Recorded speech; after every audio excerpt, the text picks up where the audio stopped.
Welcome to Mr. Nightbleed. Tonight, in 7 real encounters with ghosts inside abandoned cemeteries, we step into the forgotten graveyards where the weeds grow tall, the gates rush shut, and the air itself seems to watch. These are not stories from books.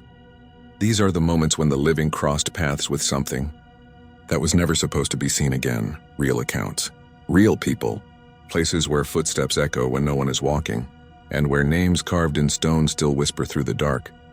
My goal this month is to reach 4,000 subscribers. Almost 90% of you drift in, listen, and vanish back into the night without subscribing. Don't be one of them. Join the darkness. Subscribe now. Before we begin, tell me in the comments where you're watching from, and what time it is for you. And if there's an abandoned cemetery near your town, a place people avoid after sunset, type its name below. Because once the sun is gone, once the world goes quiet, some spirits remember they were never ready to leave. Kill the lights. Silence everything around you. Take one slow breath, and let us begin.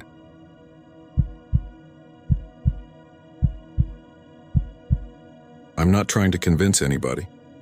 I'm not asking for advice. I'm writing this down because sleep hasn't been working like it used to, and the story wants out of my head. If you know the stretch of 2-lane blacktop outside Marfa, past where the tourists pull off to look for the lights, you know the little iron gate that sits by itself on the edge of the desert. It belongs to a fenced rectangle of ground, old graves, older stones, some names you still hear in town, and some that ended with whoever they planted there. I used to think of it as a landmark I passed on my night routes. Now I think of it as something that noticed me back. My name's Thomas Kellerman, most people call me Tom. I'm 42, work county maintenance on the night shift.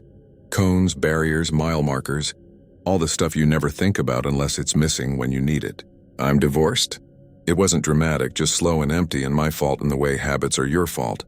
I drink coffee that tastes like road tar and keep a picture of my little brother in my wallet, even though he's been gone 5 years. Overdose in a bathroom at a Whataburger 2 towns over. That detail sticks like a burr, Whataburger. I guess it makes the ending cheaper in my head. I still talk to him sometimes when I'm driving alone and the open FM stations fade into static. On the night this happened, September, heat hanging low and the wind smelling like iron and mesquite, I had Deputy Carl Ruiz riding along. Carl and I aren't quite friends, more like men who have shared enough long, empty miles to know each other's best and worst stories. He's one of the few people who can make me laugh out loud in an empty cab at 2 a.m. He carries his own weight too. Divorced, works too much, enjoys teasing me about my tendency to see shapes in the dark. Kellerman, he likes to say, you're the only man I know who can turn a bush into a suspect. It sounds mean written down, but it's friendly when he does it. There's warmth under the barb. The call that put us near the cemetery was simple. A rancher had complained the temporary barrier on the frontage road kept getting knocked down by wind or kids, and county said to check it. The truth is, sometimes the barrier falls over because somebody wants to drag a deer carcass without hassle. September's still hot, but the wind at night has an edge and the stars look sharpened. That's how they appear in West Texas when you're alone, and the land doesn't even bother to pretend it can hide you. We hit the barrier site around midnight. I was expecting to be in and out, which is how you get lazy. Cones upright. Reflector tape still shining like it should. I tightened a bolt with the truck's work light burning white on the shoulder. The kind of small task that makes you feel like a useful paperclip in a very large drawer. Carl stretched his legs and smoked a cigarette. You want to sit a minute? He asked. You're doing that thing with your jaw. I didn't know I had a jaw thing, but I guess I do when I'm grinding my molars. We drove the 1/4 mile to the cemetery because it's the closest flat patch where you can pull off without worrying about soft shoulder. I'd parked in front of that iron gate a dozen times on other nights to eat a sandwich, or call my daughter when she answered, or stare at nothing. The gate is chest-high black iron, 2 swinging leaves with a curl of metal at the top like a treble clef. No chain, just a simple latch. Inside, the graves rise slightly in the middle and dip at the edges, like a boat someone forgot to flip. The stones are a mix: white limestone eaten by rain, red granite that still keeps a clean edge, a few iron markers tilting like old fence posts. On quiet nights you can hear crickets in the low grass, a noise that feels like the land breathing. On windy nights the grass makes this dry whisper, like someone cleaning a brush against your boot. I killed the engine. The quiet came down, and with it the smell of the place. Iron, dust, mesquite sap, and something else like old water. I unwrapped a ham sandwich. Carl did a slow walk along the fence line. Just a patrol thing deputies do to feel like they did something. "You ever notice," he said, waving his cigarette at the stars, "how out here you can hear your own thoughts trying to jump ship?" "Mine jumped years ago," I said, talking through bread. He laughed, the way he laughs when he's trying to slide past something he doesn't want sticking to him. The white of his cigarette end bobbed along the fence. He flicked it in a little arc and said he had to take a leak. I waved to go ahead and kept chewing before anybody asks. Yes, the gate was open when we pulled up. I heard the hinge complain when the wind pushed it a little wider. I noticed small things like that. It's my job. The latch was resting against the post, not hooked. The truck's clock showed 12:13. What I remember next are the boring human bits that make everything feel real right up until it stops. The bread sticking to the roof of my mouth, the cold spot on my thigh from the soda can in my pocket, the way the glove box rattled because I keep a loose screwdriver in there, and never fix the rattle because once you fix one rattle you hear the others. Sometimes I think the soundscape of my life is small problems I never bothered to solve. Carl disappeared between the headstones, muttering something about telling the ancestors sorry. I didn't pay attention. He's the kind of guy who narrates his own actions when he's comfortable, and I was glad he felt comfortable. I took out my phone to check a text I already knew wasn't there. My ex-wife sends one-liners when she needs a date for a school thing and silence otherwise. I opened the wallet photo of my brother like I always do when I shouldn't and said, "What would you think of all this?" He never answers, but I hear the shape of his laugh sometimes in the fan noise of the truck. The first wrong thing wasn't supernatural. It was just quiet. The crickets shut off like someone muted the desert. The wind kept moving because it always moves out there, but the bugs stopped. It was like being in a grocery store when a power outage hits. The sudden blankness of everything you didn't notice until it's gone. "Hey," I called. Not loud enough to be a real call, more like a test. "You good?" No answer. "Not a problem yet. He's a grown man." I took another bite. A minute stretch turned into 2. I don't like calling for people twice because it always makes me feel like the second call's going to sound different, like it'll carry something I can't take back. So I waited, then did the mature, responsible thing and pretended I was checking the barrier notes on my clipboard, so I had an excuse to call his name a second time. "Carl?" That time my voice sounded wrong to me. Too high, too eager to be friendly. The wind's hard on sound out there. It can take your words and walk them a few feet away and set them down someplace you didn't intend. I waited again. I could feel the sandwich going cold in my hand. Something clinked. Not a chime, just the sound of metal rubbing metal. A fence sound. I looked at the gate out of reflex, and that's when I saw it swinging slowly inward, like the wind had remembered to move it. The latch hung free. I could have sworn I had seen it hanging the other direction a minute ago, but I didn't make a federal case of it. Wind does dumb things. Hinges get old. None of us are as stable as we pretend. Still, I put the sandwich on the dash and stepped out. Gravel under my boots did that crunch that always sounds louder when you think you might be interrupting something. I took my flashlight but didn't turn it on yet. The truck's dome light painted the first few feet of ground the color of a bad memory. "Carl," I called again as casually as I could. "We gotta roll soon, man. There's this feeling you get when you're about to walk into a room and you know someone's on the other side of the door, even if they're quiet. The air gets focused, like it's pointing at you." That feeling stepped into the space between me and the open gate. It wasn't fear yet. Fear is noisy. This was the opposite. I hooked the gate with 2 fingers and pushed it back with that little squeal the hinge loves. I stepped through. The ground inside is a hair softer, like the difference between the road shoulder and the bar ditch. Mesquite branches brushed my sleeve and left that green, almost citrus smell. I called his name again, not as loud as I meant to. The light from the truck made a square around the gate and then lost interest. Beyond that was starlight. Starlight looks helpful until you need it. The first row of stones are low, limestone, names shaved by weather until they're more texture than letters. I prefer those to the polished ones. They look like they belong to the place. I paused by one that had a date from 1911 and put my hand on it like I do. It's a dumb habit, but I always feel like I should say evening to the old ones. I didn't say anything this time. The quiet felt too thick to throw words into. Something shifted. Not far. The sound you get when someone adjusts their stance on gravel and freezes. I swung the flashlight up and painted the rose with it. People write about how flashlights make you feel safe, but that's a lie. A flashlight is a promise you can't keep. It gives you a bright center and dark edges and tells your brain, anything not in the center owns you. The beam cut across the caretaker bench near the middle. I didn't expect to see Carl just popping up like a jump scare. I did expect him to curse and tell me to quit being his mom. Nothing. The beam drifted. I caught the edge of a boot print in a patch of sand that doesn't hold prints well, which made me feel brave for noticing it. I followed the prints, or thought I did, until the next patch of sand was clean. No print. The ground had the brushed look it gets after wind. No help there. "All right, Carl," I said, trying on annoyance because it fits better than fear. "You got 2 minutes to get your—" I stopped. To my right, something moved behind a headstone. Not the gait of a person walking. It was slower, like the first lean of someone standing out of a low chair.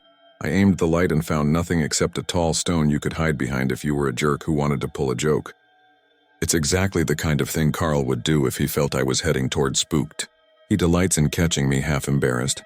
I decided to be the adult and go back to the truck. He could finish his smoke and find me there. I turned. The gate was closed. That detail feels theatrical when you say it out loud. I know how it sounds. But the gate we had left open was now sealed to the post, latch hooked. The wind can do a lot. The wind does not hook latches. I stood there longer than I should have. A mosquito found my wrist and made its case. I brushed it off without looking away from the gate. I don't know why I didn't just go unhook it. I could have. The reason I'll give is that the quiet had turned from stillness to pressure, and I suddenly felt like any move I made would be the wrong one in a way I wouldn't understand until later. A shape slipped between stones 2 rows over. Again, not fast. A careful, deliberate glide, like someone landing each foot and listening to what the ground had to say about it. My brain did the thing where it tries to fit known faces over unknown bodies, and it used Carl because that's what it had available. Shoulders about his width, height similar. The beam landed where it would have been if it had kept moving. "Blank space, Carl, cut it out," I said, and heard my voice bounce off the iron like it had less body than it should. The smell of iron got stronger, like wet coins. The clink again. I swung the beam and caught the latch. It had lifted, just a whisper. If you've ever watched a cat push at something on a table to see if it will go over the edge, the determination looks like that. Quiet, steady pressure for the thrill of gravity doing what it does. The latch rose half an inch and settled. I felt something like embarrassment for staring at it, the way you feel if you're caught watching a door too long. "Tom." The voice came from behind me, way behind me, the outside of the fence. I turned so fast the flashlight scraped the inside of my wrist and left a welt I didn't feel until later. Carl stood by the truck in the dome light. He looked a shade paler than men look when they've just peed and are satisfied with themselves. He wasn't smiling. His hands were up, palms out, like he was trying to calm a horse. "Come on," he said. "We're done. Let's go." "What the hell," I said, but my voice was quieter than his. "Did you go around?" "I was just—" "Tom," he said again. "We're not doing this. Come on." I walked to the gate like I hadn't been planning to the whole time. I unhooked the latch. It made a small fussy sound like it had been interrupted. I stepped through and pulled the iron behind me. It clicked on its own, soft as a breath. Carl didn't touch it. He looked over my shoulder one time, quick and sidelong. The way you look into a mirror when you think you might see something you're not allowed to know. He's not a man who does that. He grabbed my elbow, gently but firmly, and walked me to the truck. I didn't argue until we were inside with the doors shut and the engine turning. The AC came up like a new layer of sound. "What's wrong with you?" I asked. "You look like a ghost, man." I meant it as a joke and heard it fail. "I don't want to talk about it," he said. He was staring at the windshield like it was a window into somewhere better. He didn't put on his seatbelt. He didn't need to tell me to drive. I drove. We were maybe 30 yards off, tires whispering on asphalt. When I did the one thing I'll regret until I die, I checked the rear view. Habit. You look to see if your gate is shut. Your load is secure, your past is staying where you left it. The iron gate showed up like a dark letter on lighter paper. It was open, wide open, and in the middle of the opening a man stood very still. He wasn't a shadow. He wasn't a trick of headlights because we didn't have any cast that direction. He was standing square, with his weight even, like a person who had been told to wait in a doorway and took the instruction seriously. The reason my hands went cold on the wheel is not because there was a man standing in the gate. People stand in gates. The reason is because my brain fitted a face to the body, and with no help from me, it chose Carl. My first thought was a dumb, protective one, that someone was messing with us by dressing like him.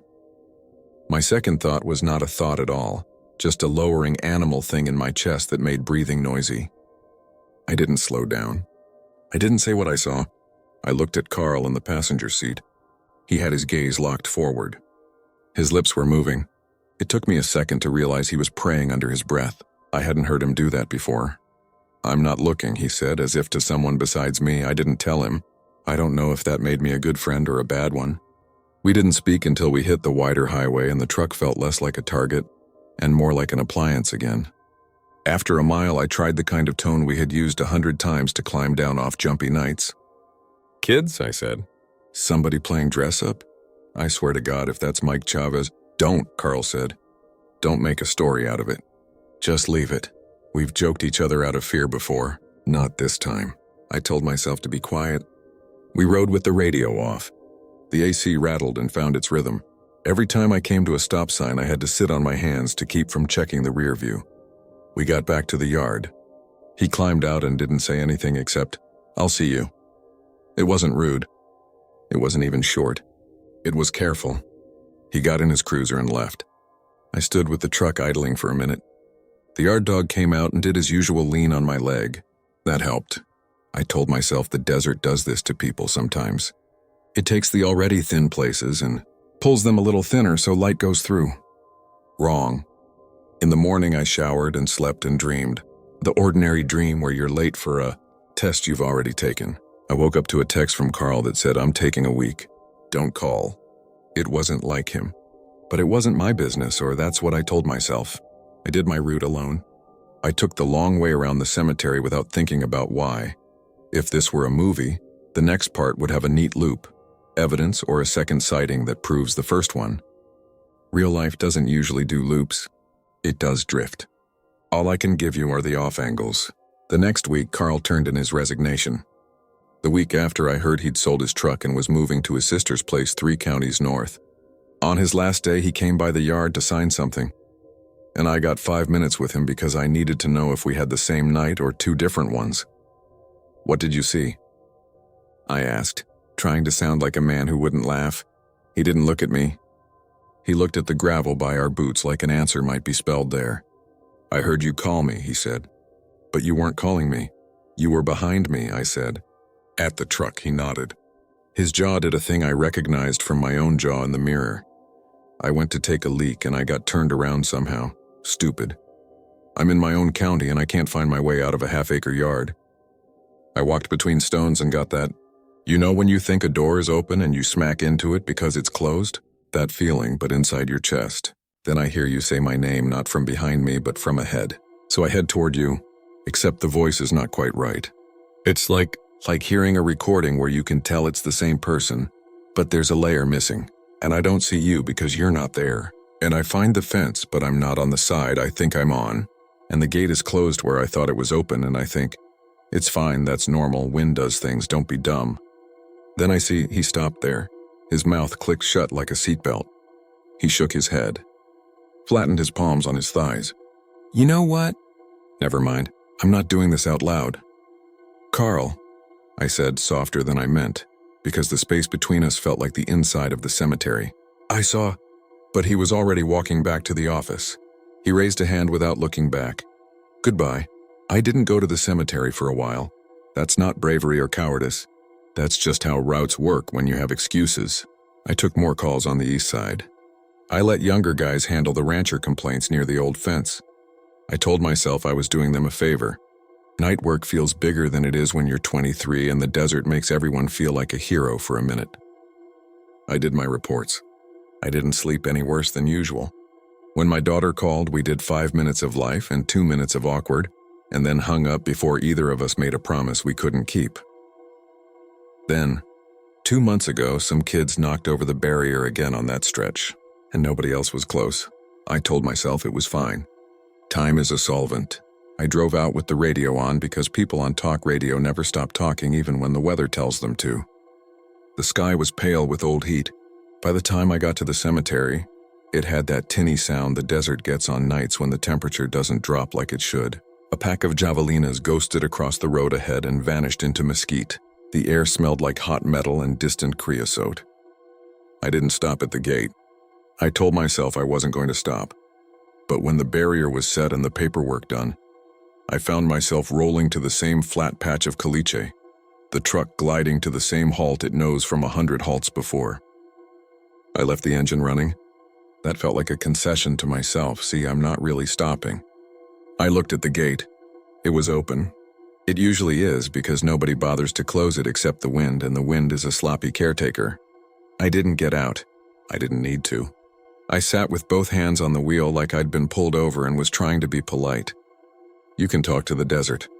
It doesn't talk back, but it will listen in a way that makes you hear your own voice different. I said my brother's name. I told him I was sorry in the same words I've used 100 times. The apology that must sound like a recorded loop to whatever's left of him. It happened small. The gate hinged inward a few inches and rested. The wind was steady but not strong. The hinge gave a tired cry and stopped. A tiny thing. Everyday physics. It should have been funny, the way a place you fear can still be mundane.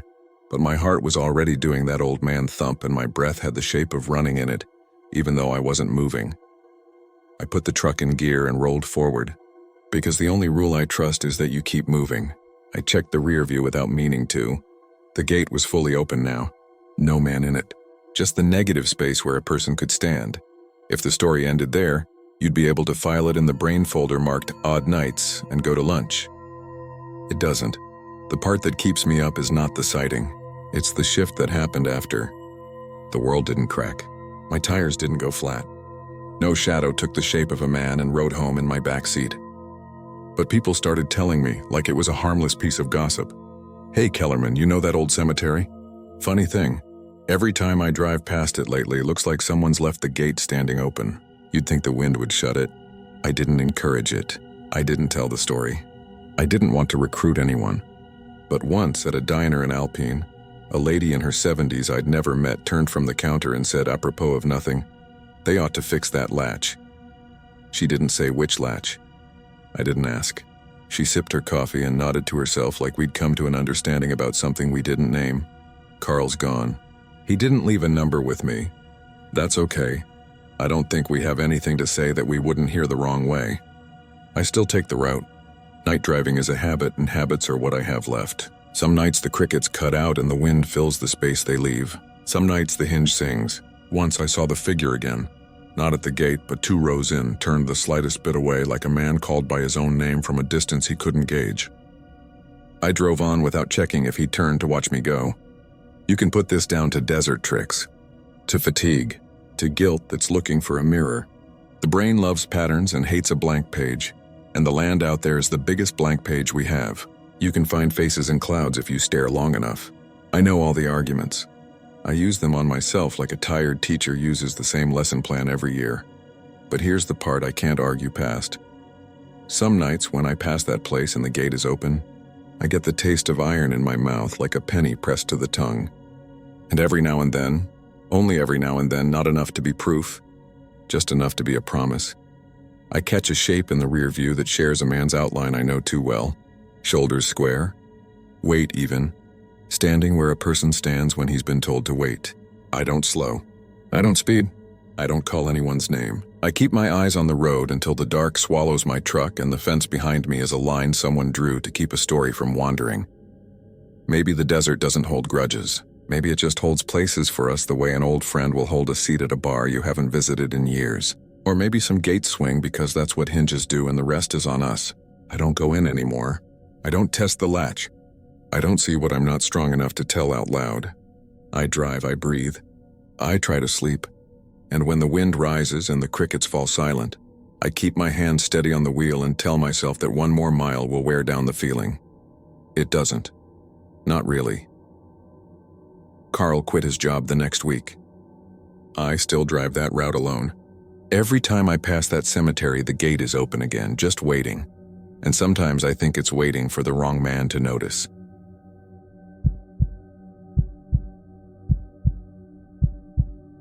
don't tell this story to scare anyone. I'm telling it because it happened and I need it to exist somewhere outside my head. If you've ever driven the back roads outside Lufkin, you might know the church I'm talking about. A little white Baptist church set back from a 2-lane road that buckles in the heat. There's a graveyard beside it that's older than the paint on the building, older than the broken fence you see if you slow down around the curve. There's a pond on the far side of the fence that looks nice from the road, like a sheet of old glass tucked into the trees. Up close it's not pretty. It's a heavy, still kind of water. It smells like wet cedar and damp iron. Mosquitoes lift off it in little clouds whenever the wind changes, which is almost never. My name is Rebecca, but everybody calls me Becky. I'm 36, a substitute teacher when they need me, and a single mom to a 7-year-old who mercifully slept over at my sister's place the weekend this happened. I don't sleep much myself. I haven't since my dad died last year. He's buried in that cemetery by the church, the same church he helped paint after the flood, the same church where he taught the older kids Sunday school. He said his grave would look out across the water and he liked that. He said the pond would keep him company. When the church announced they were going to sell the property, new congregation moving in, different plans, all of that, I felt sick thinking about Dad's headstone under weeds and mud while strangers drove big trucks over the grass. So I drove out there on a Saturday in July to tidy his plot and the ones nearby. I brought rakes and a 5-gallon bucket, bleach for the marble, a folding stool, gloves, a cheap soft broom, some fake flowers because it's too hot for real ones to last. My cousin Jared said he'd meet me and help. He's 29, long-haul trucker when he can get routes back in Lufkin between jobs. We're not close. We used to be when we were kids, but we drifted.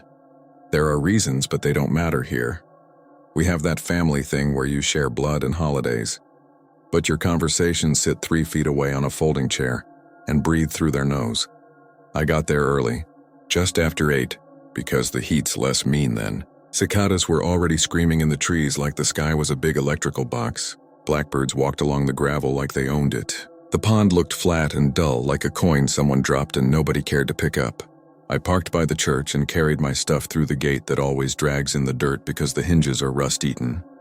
The grass was high.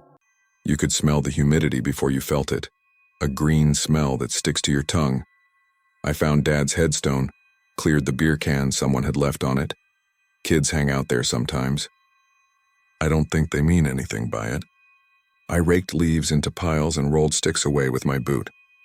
I stacked fake flowers off to the side and took a slow breath. I don't know how to explain it, but those first minutes felt soft. Like the heat was sitting back for once, like the cicadas were talking around me instead of at me. I hadn't felt any peace in a long time, not really. But there was a sliver of it then, kneeling on the damp ground, bleach smell in my nose, my dad's name under my hand. I wiped the stone and followed the letters with my thumb. I could hear the church's old ice machine groaning somewhere inside, and the distant tires of a logging truck, and that was it. I remember thinking, this is okay. I can do this. Maybe this is the first good day I've had since February. Jared showed up about half an hour later and didn't say much. He carried the big rake and one of those grabber claws for picking up trash. He wears sunglasses even when it's cloudy, which makes him look like he's hiding something even when he's not. He set down a cooler and told me he brought Gatorades. We hugged like cousins do, quick and not quite lined up. Then we went to work. The thing started small enough that I almost didn't mark it in my head. I was kneeling and scrubbing this black crust from the base of Dad's stone, and I noticed the pond. I couldn't see it directly. There were cedar trees and a row of older stones blocking most of it. But I saw a piece of it through a gap, a little triangle of water. And it rippled, a small circle like somebody had flicked it with a finger. I looked at the trees, no wind. The leaves were hanging limp, sun already pushing down on everything like a big hand. The ripple spread and died, and I told myself, fish. Could have been a turtle. Easy. I stood up to stretch my back, and when I did, I caught Jared out of the corner of my eye. He was a few markers over, bending to pull a wad of weeds from the base of a white cross. In the triangle of water, I could see his reflection too. His head and shoulders just a dark shape. It was ordinary until it wasn't. He straightened up, turned, and his reflection kept bending for a half-second longer. Not a lot. If you weren't already looking, you might have missed it. I was already looking, did you see that? I asked. He pushed his glasses up and looked where I was looking. What? In the water, I said, feeling silly as soon as I said it. Never mind, he shrugged and bent back down. We kept working. The heat got bad faster than I thought it would. Sweat rolled into my eyes and stung. We took turns at the cooler, chewing the ice we didn't drink. The bell inside the church, one of those little electronic ones that sounds like it's coming off a tape, rang the hour at 10. No one else was around. The parking lot was empty except for an old Ford Ranger and a silver minivan that looked parked there for months. Out on the road, the same logging truck came back the other way, and a big white SUV slowed, then kept going. A little after 10, I heard a splash and looked straight toward the pond. Not a heavy splash like a cannonball, just the plop of something dropping into still water. Again, no wind. No dragonflies skimming. The mosquitoes had thickened up enough that I wiped my arms with DEET like I was frosting a cake. I watched the triangle of water until my eyes went out of focus, then shook my head and went back to my work. We split the cemetery into sections without saying so. He took the newer side. I took the older stones nearest the pond. The ground there was softer, like footsteps had a memory. The names were half erased by time. There were little lambs carved on some of them. There were coins tucked into cracks. People used to leave shells and marbles. I found a blue one under a mat of moss and set it on top of the stone like that made it right. The air felt thicker by the pond. The shade along the fence was useless, a fake promise. The second weird thing was the rake. I had propped my rake against a cedar trunk, teeth down, handle leaning. I turned to pull debris from around a stone, and when I turned back, the rake lay flat on the ground, teeth pointing toward the pond like it was showing me something. "Jared?" I called out. I didn't want to sound like I was accusing him of anything, because why would he move a rake to play a prank? We weren't that kind of cousins, but the hair at the back of my neck felt cold in a way the air wasn't. He looked up from across the aisle of graves. "Yeah? Did you?" I stopped. The word I had ready was dumb. "Did you knock my rake over with your mind?" "Never mind," I said again. I righted the rake, stuck the handle deep in a soft spot in the dirt, and watched it for a second. Then I looked at the water. Another ripple, wider this time, like something long had moved just under the surface. We broke for lunch around noon. The church parking lot shimmered in the heat, the sort of heat that makes distance look like breathing. Jared offered me a sandwich from his cooler, a white bread ham thing wrapped in wax paper, and I ate it even though the bread tasted like freezer. We sat on the tailgate of his Ranger, and he told me about a route he was trying to get, hauling pipes down near Corpus. I told him about the school year, about a fifth grader who didn't like V sounds and called me Miss Becky Hargoff. We laughed the way people do when they're not really laughing at the joke. After we ate, Jared said he'd check the church for a bathroom. I told him to take the church key from my glove box. He took it and went toward the side door, past the rusty Coca-Cola machine that used to work if you kicked it. The door didn't open, and he came back and told me the lock had been changed. New congregation, new locks. He started to walk around the building instead, and I turned toward the graves again. When I looked up, I saw someone kneeling by my dad's grave. For a heartbeat, that's exactly what my brain believed and what my eyes showed. A shape, bent forward, hands on the front of the stone like they were reading the name out loud. The body was wrong for Jared, wider somehow, and the head was bowed. My mouth got ready to say, "Excuse me," in the polite voice I use with parents at the school.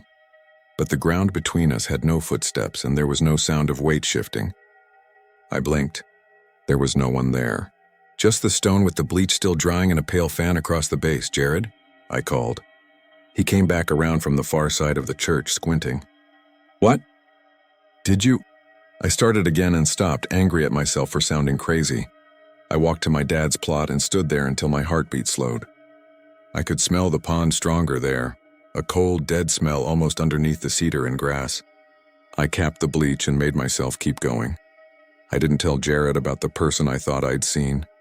I didn't tell him about the rake or the reflection thing either. I did ask him if he'd heard splashing, and he said he had, like fish probably. "Place is full of turtles," he said. "They sit on logs and sun and then jump in when they hear you." He shielded his eyes and stared toward the water. "I don't see any logs." We kept at it until the sky went that white-blue color that means you won't get any more clouds for the rest of the day. I was making a little pile of flower holder cones when Jared said, very quiet, "Don't turn around. Nothing in my body likes to be told that." I went very still. I stared at a chip in the marble and felt sweat make a path down my spine. "What?" I said. "There's someone kneeling over there," he said. "By your dad." My skin went cold. "No," I said. "There's not." "I'm looking right at them," he said. He stopped. "They're gone." I turned. Nobody. The grass was pressed down like a knee had been there a long time ago. But it could have been anything. My throat felt tight. "You saw it?" I asked. He took his glasses off and wiped them on his shirt, which was soaked. "I saw somebody, yeah," he said. "Head down." Like they were praying. He put the glasses back on and frowned toward the pond. "Weird thing is, I don't see any footprints." We both scanned the ground. It was damp enough that a crow leaves a mark when it hops. There was nothing between the path and Dad's stone. Only the places we'd stepped, and those didn't line up with the angle Jared had pointed. My skin felt too small. "I think we should finish up and head out," he said, trying to make it casual like we had errands. He looked around as if there might be anyone to hold him to a promise. We did good. We had. The cemetery looked different from when we pulled in. The stones looked cared for. The trash was gone. The grass hunched in neat rows like a haircut. I told myself that was what I was feeling. The sadness that comes after work like that, the ready-made melancholy of endings. Not fear, not anything else.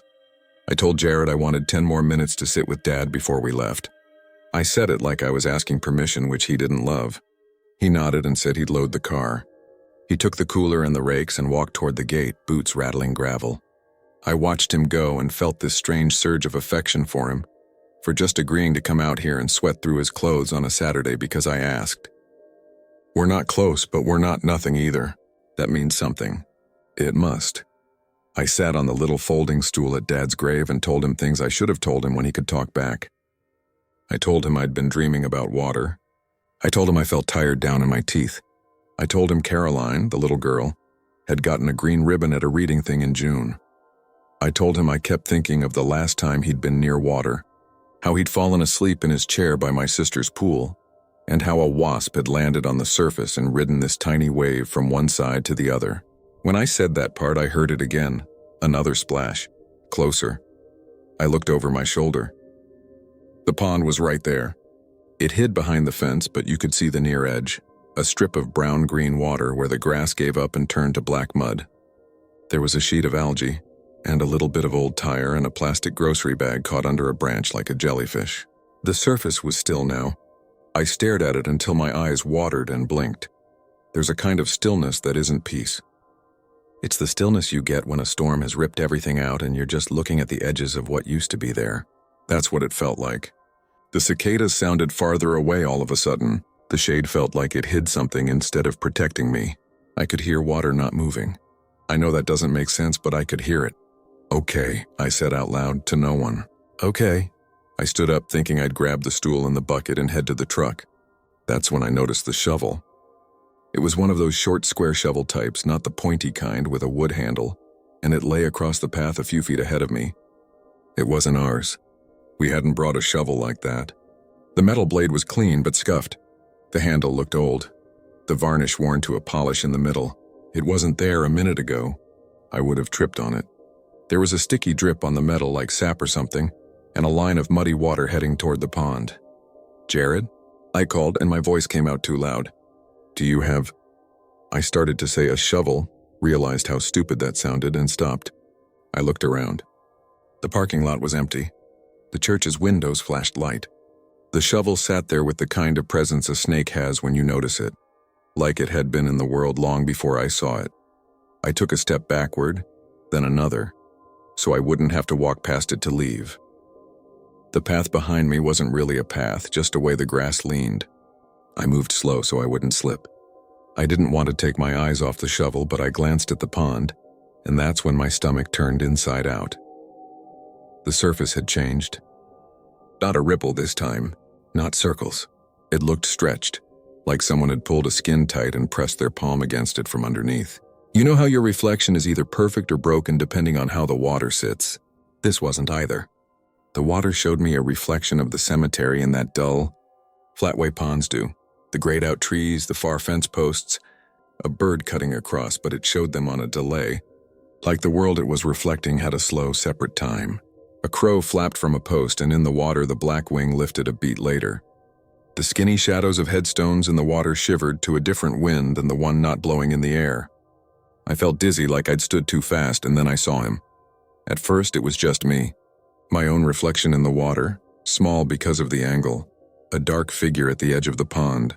The skirt of my dress made a bleached-out shape. My hair a messy little blot. I lifted my arm to test the lag because part of me needed to prove this was a trick of heat and light. I raised my hand to wave at myself, and my arm in the water hung by my side, then lifted slowly, catching up, like someone remembering a move. As it lifted in the water, another shape bloomed up behind it in that broken glass surface.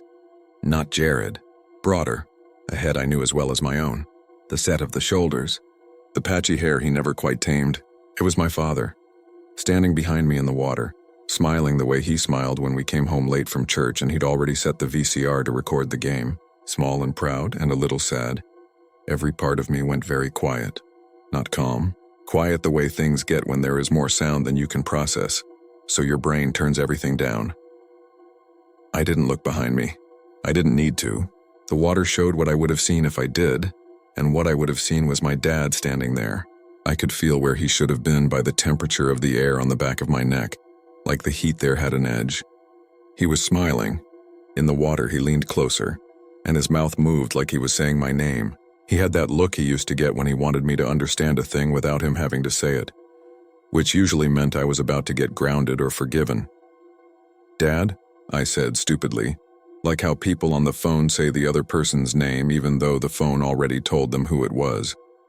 The reflection of him kept smiling, and the smile deepened and then went thin. He looked, I don't know, apologetic, like he wished he could explain a math problem and couldn't find the words.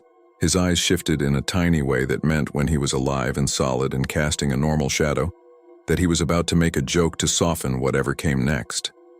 I could smell cedar and mud. The pond's water slid against itself, quiet as someone rubbing a hand over a wet tabletop. I let out a little breath and found out I'd been holding it for a long time. "Dad?" I said again, and my voice broke. The me in the water lowered her hand, late. The me on the bank didn't move. The he in the water lifted his hand and set it on my shoulder, the shoulder of the me in the water. I felt nothing.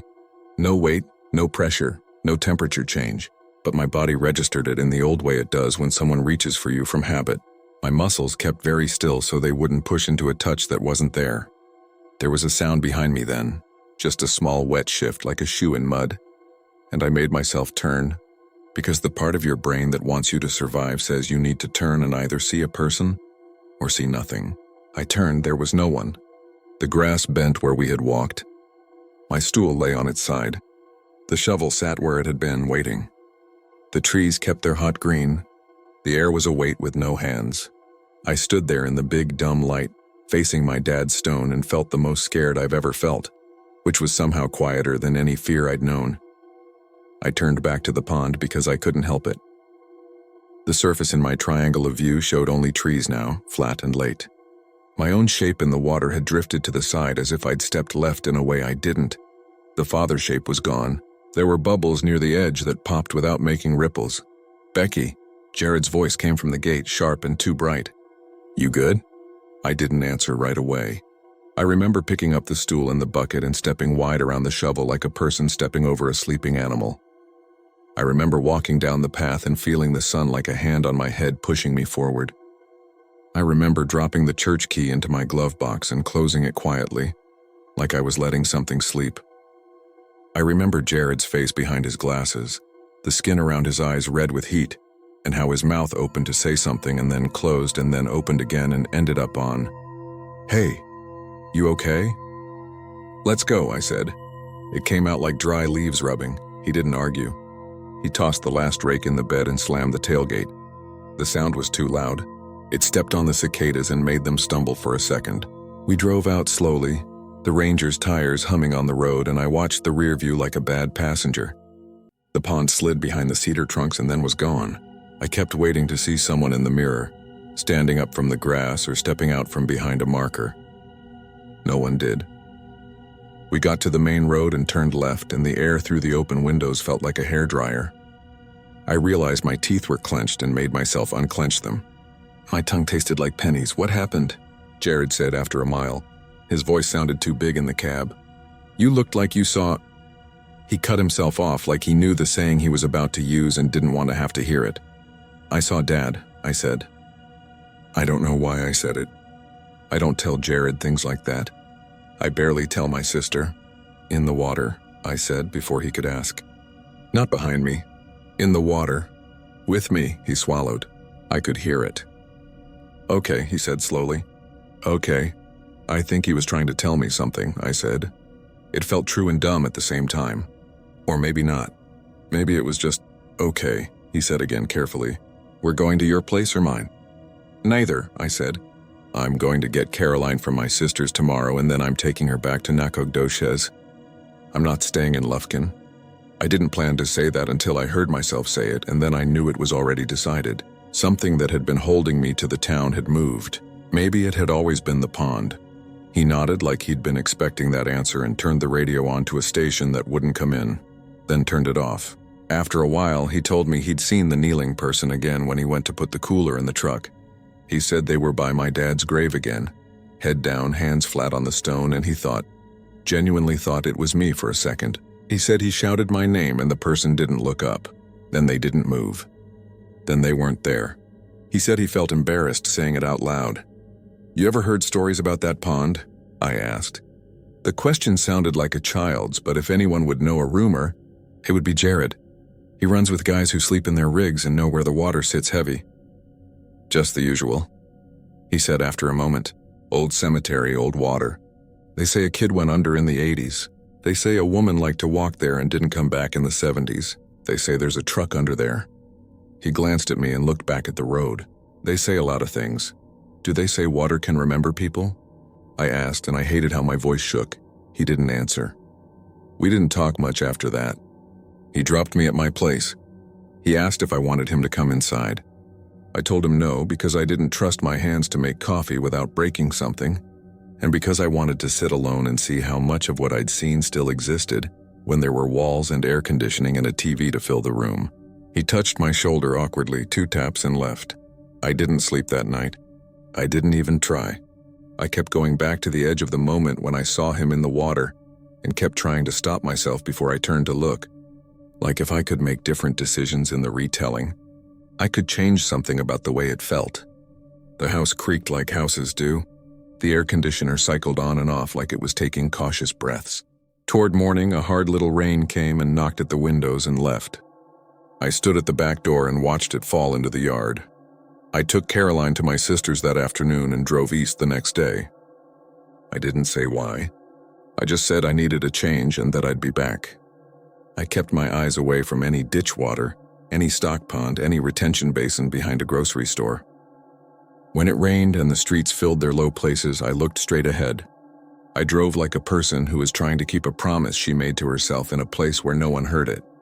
This was months ago. I'm writing this now because I can't shake the feeling that something followed me. Not in the jump scare way or the movie way, but in the quiet way water follows a low place. You don't see it go. You just look up and there it is, settled, reflecting something it shouldn't. There's a bird bath in my backyard that came with the rental. It's one of those concrete ones with a fake cherub on the pedestal that looks embarrassed about existing. It sits under a crepe myrtle that drops flowers into it in the spring and leaves in the fall. Most days I forget it's there. When it rains, though, even just a sprinkle, I feel my chest go small. The bowl fills and the surface turns that old glass color and I can't look at it. I tried once just to prove I'm not a fool, to watch my face. I lasted a second and a half before I felt the exact same stillness as before, like silence had weight. I backed away and shut the blinds. I don't keep water in glasses by the bed anymore. I don't turn the faucet on and stare while it runs. I try not to linger at the sink. When the tub is full for my daughter, I call her and leave the room. She asks why, and I tell her I'm trying to point my life in a different direction, and she says okay. The way kids do when they already have something else to think about. I don't go back to the church. The property sold. They posted pictures of the remodel on Facebook. New pews, new paint. They fixed the fence. They cleaned up the cemetery. They didn't mention the pond in the pictures. You wouldn't anyway. It's not something you brag about having. Sometimes I decide none of it happened the way I remember. Heat does things. Grief does worse. Sometimes I think I made my dad appear the only place I could make him appear. in a surface that already knew how to delay real things and make them softer. Then I open the back door and there's a shallow bowl of rain on the stand under the crepe myrtle, and I feel that thin electricity run up my arms and into my jaw. I think about how my dad's mouth made that little almost joke shape, how he wanted to tell me something we don't have a language for. I don't think it was a warning. I think it was an apology. For what? I don't know. I still can't explain the shovel. I asked the pastor from the old congregation if maintenance left tools out there back when they had workdays, and he said they hadn't done a workday in months. He said he'd lost a shovel out there once, a little square one in the mud after a rain. He said he never found it. He laughed when he said it, like it was a joke only he got. I didn't laugh. I was imagining the line of muddy water pointing at the pond like a string with a weight on the end. The other morning it rained before sunrise. I went out to get the mail, which had somehow ended up in a damp pile right by the bird bath. My neighbor's cat was sitting on the fence watching the yard like it owned it. The sky was that weird purple blue that makes you feel like you woke up at the wrong hour for your life. The bird bath was full. A perfect disc. Something floated on top like a little ship. One of the crepe myrtle's blossoms pressed flat. I picked up the envelopes and tried not to look. The cat flicked its tail and made that chirping noise they make when they think they might jump but decide not to. I realized I was holding my breath again. I realized my shoulders were trying to turn without me, trying to align me with the bird bath the way you face your dad when he says your name. I went inside. I set the mail on the kitchen counter and stood there holding the edge of the sink until my hands stopped shaking. I told myself what I'm telling you now, that I'm okay, that I can move forward, that some places hold on to the people who love them, and we don't get to decide what that looks like. But I didn't go back outside until the sun had burned everything dry. I waited until the bird bath was a ring of damp concrete and a little crust of dirt around the rim. I don't think the pond was evil. People make things evil so they can make rules about avoiding them. I think the pond was a mirror that forgot how to be fast. I think it kept a little of whatever looked into it and then let it go back. Late, when the day felt like that kind of day. I think it's been doing that longer than any of us have been around to notice. I haven't been back to East Texas since. My sister says the church looks good with the new paint. She says the cemetery looks loved. She says the pond looks the same. She says in August you can smell it from the road. I said earlier this isn't to scare anyone, and I meant it. But if you stop someday and walk through that cemetery, and the day is the kind of day that presses hard, and the cicadas are drilling through the air, and the pond looks like it's holding its breath, don't look too long at the water. If you do and you see me there standing a little to the left of where you are, don't wave. Don't turn to check. Just keep walking, past the oldest stones and the one with my dad's name, and out the dragging gate that leaves a line in the dirt, and into whatever sun there is on the far side of the fence. I left Lufkin the next day. When rain fills my backyard bird bath now, I can't look at it. Water's not supposed to remember faces, but I think that one did.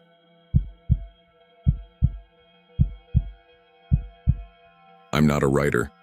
I spent 35 years stuffing mail into the same row of neighborhood boxes and keeping my head down in Texas heat that made the pavement shimmer. I married a girl from church, Margaret, and I put my paychecks into the same bank in the same truck until the paint peeled off both. When she died in a car accident 30 years ago, I started sleeping with my hand on her side of the mattress so it wouldn't feel so empty. That habit never left. I still wear my ring. People comment on that like it's a cute detail and not just a hinge that won't come loose. A month after I retired, one of the guys from the VFW mentioned a volunteer cleanup at Shady Oaks Cemetery, out on the edge of Waco where the lots thin out and old oaks twist through chain link. That's where Margaret is. I'd been promising myself for years I'd take better care of her spot than the grounds crew did. The county mows, sure, but they're quick. They have quotas. They don't stop to flick mud off a marble angel's toes. Shady Oaks has a look that's hard to put into words. Everything is a little too quiet, like the wind gets muffled by the moss. You smell wet dirt even when it hasn't rained, and the angels all have hairline cracks that make them look like they're thinking twice. There's a sag in the land, so fog sits there longer than it should. The first time I brought Margaret's headstone flowers, I remember noticing how the birds didn't sing so much as flit, dark shapes moving from one shade to another. The cleanup crew was mostly church folks and a handful of kids doing community service hours. There was also a boy named Luke, 17 maybe, Stringy, restless, the kind of kid who clicks his jaw unconsciously and throws his voice to the back of every group. He wore a cap with the brim pulled low and carried the rake like it might turn into a skateboard if he wished hard enough. He kept cracking jokes about ghost OSHA violations and zombie unions, and I liked him in spite of myself. It's good to have that kind of noise if you're working somewhere that makes the quiet loud. "Mr. Mercer," he said when someone introduced us. "They told us to pair up. You okay with that?" "Sure," I said. "You rake, I haul." "My grandpa's a retired Marine," he said, tossing leaves into a tarp. "He's grumpy too." We spent most of the morning cutting back brambles along the fence line. Sweat rolled down the inside of my shirt and made everything stick. I showed him how to tie a quick knot in the corner of the tarp so we didn't lose half our load. He nodded like he'd tuck that away in a back pocket with other tricks. By late morning, the church group took a break under the big live oak near the entrance. Someone pulled out a cooler. When you're 58, you feel every bottle cap snapping open like a small blessing. We sat apart from the main shade near the older section. That's where the stones get simpler and the names get harder to make out. The paths are narrow and there's this feel like the air is colder by a degree or two. Hard to explain. You just notice your skin react. That's when Luke found the bench. It was tucked under a tangle of vines just off the path, half smothered by leaves. I'd never seen it before, and I've visited that place more than I care to count. It didn't look like the county's usual concrete seats. This was wood. Thick planks, hand-planed by someone who knew how to coax a board into being flat without making it dead. The arms curved inward like hugging a space. At first I thought it was rotten, but when he kicked the leg with his shoe, it sounded solid. Old but solid. You can tell the difference if you've ever tapped a stud in a wall. "Check this out," he said. "Vintage." "Careful," I said out of habit. "Could be full of ants." He brushed leaves off with the back of his hand. There were initials carved into the top slat, worn thin like a thumbprint that got erased and redrawn too many times. Some letters you could make out, LK maybe, and an A pushed into a corner. The rest were overlapping, like a lot of caretakers had used the bench as a progress report.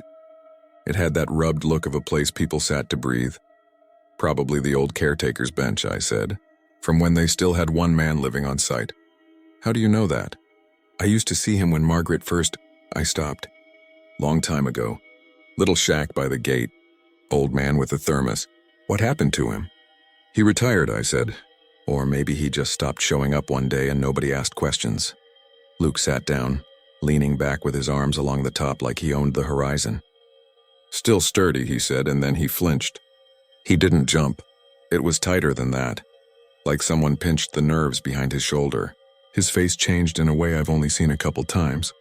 Once when a dog got his hand by surprise through a fence, and once when a doctor told me there was nothing else to try. "What?" I asked. He frowned and rubbed his back. "Nothing, just..." That felt weird. What felt weird? It's like something cold touched me. He looked behind the bench like a prankster might be crouched there. "Nothing. Probably the wood," I said. "It's been in the shade." "Yeah," he said, but he didn't lean back again. We finished our break. The rest of the volunteers drifted away from the shade like a flock loosening. Tools clinked. The breeze settled everything into order. From where I stood, the bench looked like it belonged there. The way some things do when your brain decides to edit them into the scene. I made a mental note to ask the grounds crew about it. They keep an inventory of fixtures. I figured any extra seat would be appreciated out here. The rest of the day ran together. We trimmed vines off a stone that had a lamb carved into it for a toddler who didn't make it to her second birthday. You learn to do that with care, pulling ivy like hair, not like a rope. Luke stopped joking as much, which I chalked up to heat. I kept watching for ants on the bench when we passed, for no good reason. "You ever feel like you're being watched in places like this?" he asked, quiet. "All the time," I said, "but mostly by birds." He laughed at that, and the air felt lighter for a second. Then around mid-afternoon, when the sun decided to push through the clouds just enough to make the shadows crisp, he said, "Do you hear that?" We'd been making that kind of small, steady noise that gets into your bones. The scrape of a rake, the swish of leaves, the shuff of a boot. The problem with steady sounds is that any break stands out like a cough in a chapel. "Hear what?" I asked. He stared over my shoulder for a beat longer than felt comfortable. "Breathing," he said, "like behind me." "Probably me," I said, but I had been holding my breath. We went back to work. He kept touching his back. He looked at the bench like you look at a person you're trying to recognize from a long time ago. Around 4, folks started packing up. You could feel the energy change, the way people start to think about their air-conditioned cars and the cold drink waiting at home. The coordinator thanked us. I stood by Margaret's plot and noticed a spray of weeds coming up along the edge I'd somehow missed. I knelt to get them. It felt wrong to leave them there overnight, like a stain on a shirt you know is going to set. I'm going to hit the back path and collect the last of the branches, Luke said, waving the tarp. I'll meet you at the gate. Don't take too long, I said. Sun's going. Shady Oaks at dusk isn't pretty. It's not the cinematic kind of blue hour where everything looks like a painting.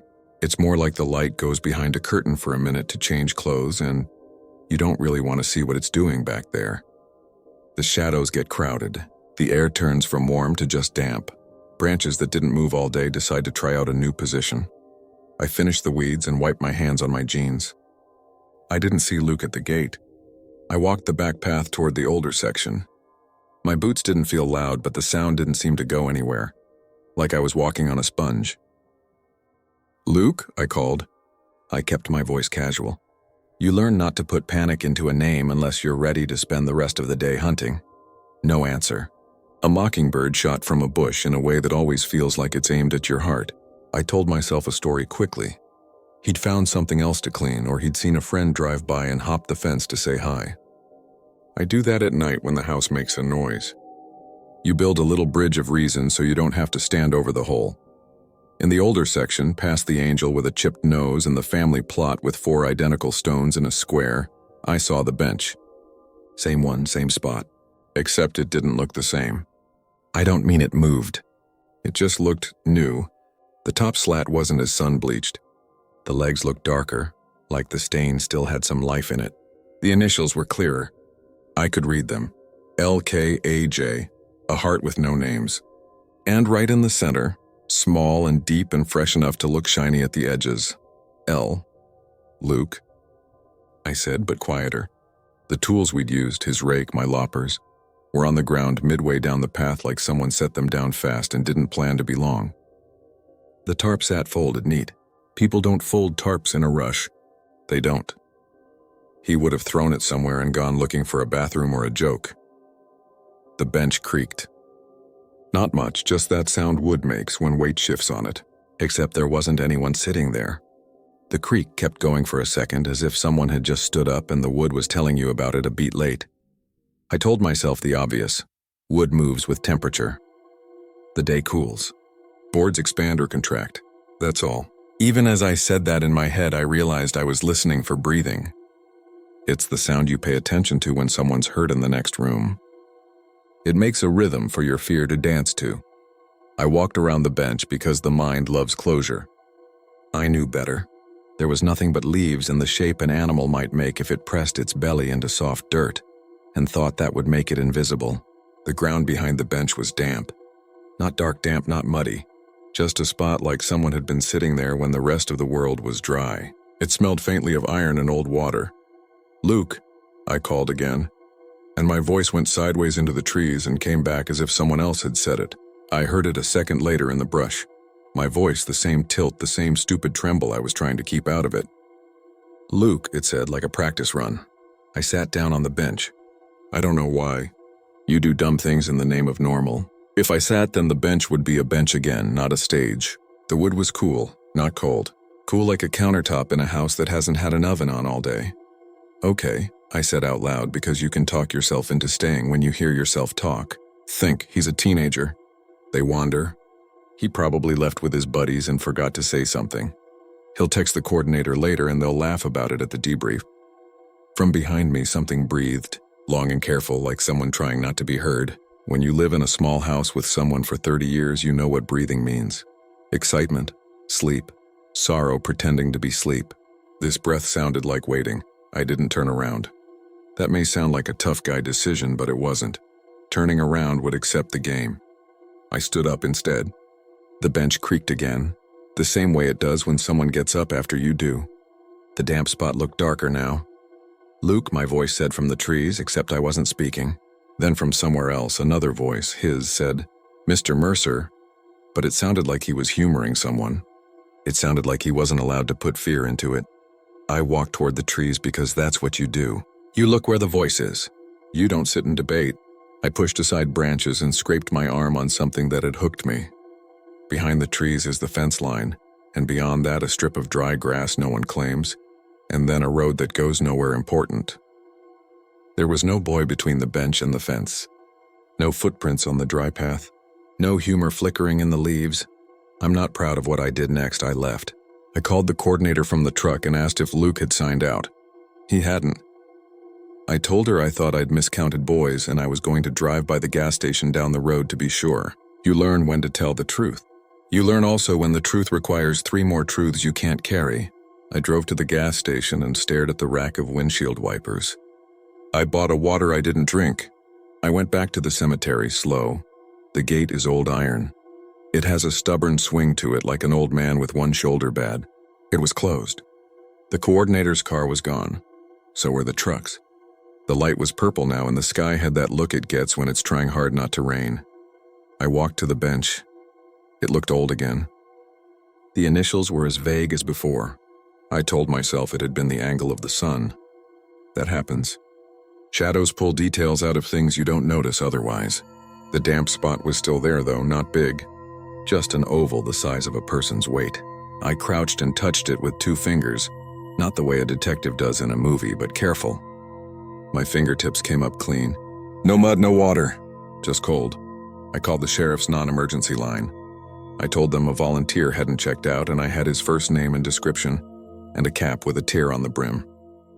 They came, slow but polite. A deputy shined a flashlight in all the places it makes sense to shine. He asked me questions in that calm way they must practice. When did you last see him? Did he say anything unusual?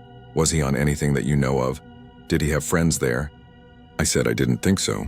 I said he acted like a kid who didn't trust silence. Kids leave, the deputy said. They jump fences and walk home and forget to tell the grown-ups. If he doesn't show up by morning, Mama will call. Then we all know what we're dealing with. What's that? I asked. Something that isn't a kid wandering off, he said, meeting my eye and then choosing not to hold it. I didn't bring up the bench. I didn't have the right words for it. There's a damp spot is the kind of sentence that makes you sound unhelpful. I went home. I lay in bed with my hand on Margaret's side like I always do. The breathing in the room sounded like mine.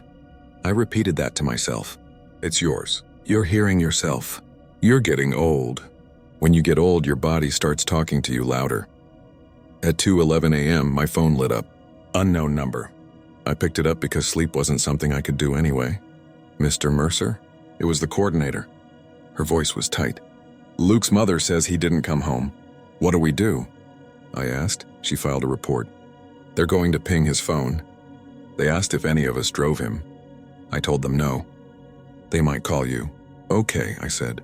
And I stared at the ceiling and counted the slow sweep of the fan and waited for dawn like it was a bus that's always late. They didn't find Luke. Not that day, not the next. Nobody said the word dead.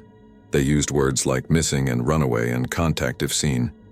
His friends posted his picture, the one where he's holding fish and smiling but his eyes are on the camera like he's translating what the photographer wants into his own language. I kept going to the cemetery. Not every day. That would look desperate. Just enough to be a man visiting his wife. Each time I told myself, this time you don't go by the bench. That's like telling yourself not to think about an itch. I went by the bench. When I say it looked newer sometimes, I know how that sounds. I wrote it down to be sure I wasn't rounding off the edges of memory. I took mental pictures. One Saturday, the letters looked deep again. A week later, they were just grooves. And the damp spot, always the damp spot. The rest of the ground would be dusty, your footprints like soft hollows. But just there, like someone had just stood up to stretch, there would be a mark. If I came in early, it was there. If I came just before closing, it was there. It didn't spread or dry. It just existed. One afternoon, a little girl walked past with her grandmother. The grandmother had that white hair that doesn't look weak, like a silver coin. The girl carried a bunch of silk flowers. She sat on the bench to rest while her grandmother trimmed around a plot with scissors. After a minute, the girl shivered. She looked behind her and then stood up, rubbing her back. She didn't say anything. She just looked at the seat like it had said her name wrong. The damp spot under the bench looked a little bigger when she left. I asked the grounds crew about the bench at last. The foreman said they didn't add it. He said the county had a plan for benches and this wasn't one of them. He told me a story about an old caretaker who used to sit in that general area with his lunch and bread for birds. We always called that the caretaker's bench even though it wasn't the same one, he said. He died there once. Well, not died there. He had a heart thing there. They got him to the hospital and he died there. But you know how people talk. What was his name? I asked. Lyle something, he said. Or Lionel. First name started with L. I can ask around. I'm just curious, I said. Not the weirdest thing in here, he said, and we both smiled like you do when you excusingly agree with a secret. That night I dreamed I was sitting on the bench with Margaret. We didn't talk. Dream silence can be good, but this wasn't that. This was like the air had weight to it, like water pressing on your ears in the deep end. I kept glancing at her, and every time I did, she moved a little farther away down the bench, calmly, like the way a person will slide over to give someone else room. But there wasn't anyone else. I woke up with both hands on her side of the bed and my mouth open like I'd been trying to breathe under a blanket. When you see your own name where it shouldn't be, something in you snaps into focus. It isn't dramatic. It's simple. You are in a world that has rules and then someone shows you a corner where the rule is written in pencil. On a Sunday, a month after the cleanup, I walked by the bench and saw that one of the initials in the middle I had never been able to make out was now as clear as polish. DM, my name. Same letters carved plain, no flourish. Fresh. The edges still rough like a fingernail snag. I didn't tell anyone. Who would I tell? Look at this. Did you do that? No. Then who did? I would have to keep saying I don't know like that meant the same thing every time. I brought a small pocket knife, the one my father gave me when I was too young to deserve it, and I shaved the letters down until they were just a suggestion under the grain. I told myself I did it out of respect for the bench, not fear, but the wood was harder than I expected. It had a resistance to it that made my hand feel old and weak. Weeks turned into a new season. The nights cooled. The grounds crew put away the big hoses. People brought pumpkins to lean against stones because that's the kind of thing humans do. Every time I visited, the bench waited. Sometimes old, sometimes new. Always sturdy, always that damp spot. I started sitting across from it on the edge of a family plot's border, the way you might sit apart from someone on a bus. We had, I realized, a relationship. I didn't like that thought. One late afternoon when the air was thin and you could smell rain making up its mind, I heard the breathing again. Not the wind, not an animal. It had the rhythm of someone counting the seconds between lightning and thunder. I looked at the bench. It looked back in the way objects do when your brain keeps its own tally of stairs. Then I heard my own voice from the trees the exact way I say my own name when I answer the phone for telemarketers. Daniel, it said. I walked to the bench. I placed my hand on the top slat. It was cold enough to make my palm sting. The wood felt damp, but when I pulled my hand back, it was dry. The initials were a blur again. I couldn't tell if that helped. I know what you're doing, I said. You're saving my seat. As soon as the words left my mouth, a 3-note sound came from the bench. Not crying, not laughter. Something like the hinge of an old lid that's been opened and closed enough times that it has its own voice now. It wasn't louder or softer than anything. It just felt designed for my ears. The damp spot under the bench darkened and then lightened as if it had taken a breath and let it go. They never found Luke. People move on because they have to. His mother put up signs that got bleached to pastel shades by the sun. His friends shared his photo until other things replaced it in their feeds. The coordinator looked at me in the grocery store with a nod I couldn't read. The deputy had a new case. The bench stayed. I go once a month now, sometimes more, because routine is a bridge and I'm not good at swimming. I bring clippers for the little grasses that try to crawl over Margaret's stone. I talk to her like I'm a man on a long drive with a passenger who's dozed off. I walk the path past the angels and the family plots. I check the initials even though I tell myself I won't. And every time, without fail, the ground under the bench is damp, oval-shaped, quiet, exactly the size of someone who has just risen and doesn't want to make a fuss. I've never sat there again. People think that's because I'm afraid. I guess I am, but fear isn't the right word. It's more like respect for a game I wasn't invited to but keep getting dealt into. I bring a rag sometimes and I think about wiping the seat out of habit, the way you'd wipe a chair on a porch before you sit. I never do. It doesn't seem right to disturb a thing that knows its purpose. Here's what I know and what I don't. I know benches are for resting. I know the man who used to take care of that place ate his lunch there. I know a boy sat there and felt something cold and then he was gone. I know wood can hold memories like it holds old stains. I know I hear my own voice in the trees when I shouldn't, like a message I left myself a long time ago and forgot to check. I don't know if the bench is old or new or both. I don't know if it's a doorway or just a piece of furniture that learned a trick. I don't know if it wants anything or if it just keeps a routine like I do. People ask me sometimes why I keep going back. Nobody says it out loud, but they mean, why keep picking at a bruise? I go back because Margaret is there, and also because it's a place that shows me what I am. A man with a ring on a hand that still reaches for a space in the bed that isn't warm. A man who believes in schedules because something about the clock feels sturdier than hope. And a man who knows there's a seat in the shade with his initials somewhere under the grain, and that one day, maybe soon, maybe not, that seat will hold his weight better than his legs will. If you ever visit Shady Oaks, you'll have to find the bench yourself. I could tell you where, but directions don't help much in a place like that. It's near the old section where the names fade. It's under an oak that drops leaves in handfuls. You'll know it when you see it. Don't sit because I told you not to. Don't sit because you think nothing will happen. Sit if you're tired. Stand if you're not. Either way, listen. There will be a breath that isn't yours. There will be a damp oval on the ground that wasn't there a second ago, growing faint as though heat is a hand pulling it away. You will hear a voice call a name from the trees. Not loud, not a scream. Just practice like a friend testing your doorbell before they press it. It might be your name. It might be mine. It might be nobody's. If you go leave a place at the end of the bench, you'll feel silly doing it at first, like setting a table for a guest who's late. Then you'll feel like it makes sense. I don't sit there, not because I'm afraid, but because I think it's saving a place for me.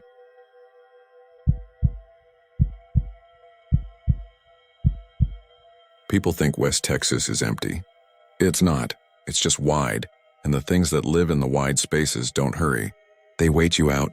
They let you talk yourself brave, and then they show up when you're tired enough to doubt your own feet. My name's Hank Dorset. I'm 50, and until a couple years ago, I was the ground supervisor for the city. Streets, parks, the water plant easements, that kind of thing. I carried a ring of keys that could rattle a coyote off a sandwich. I don't carry them now.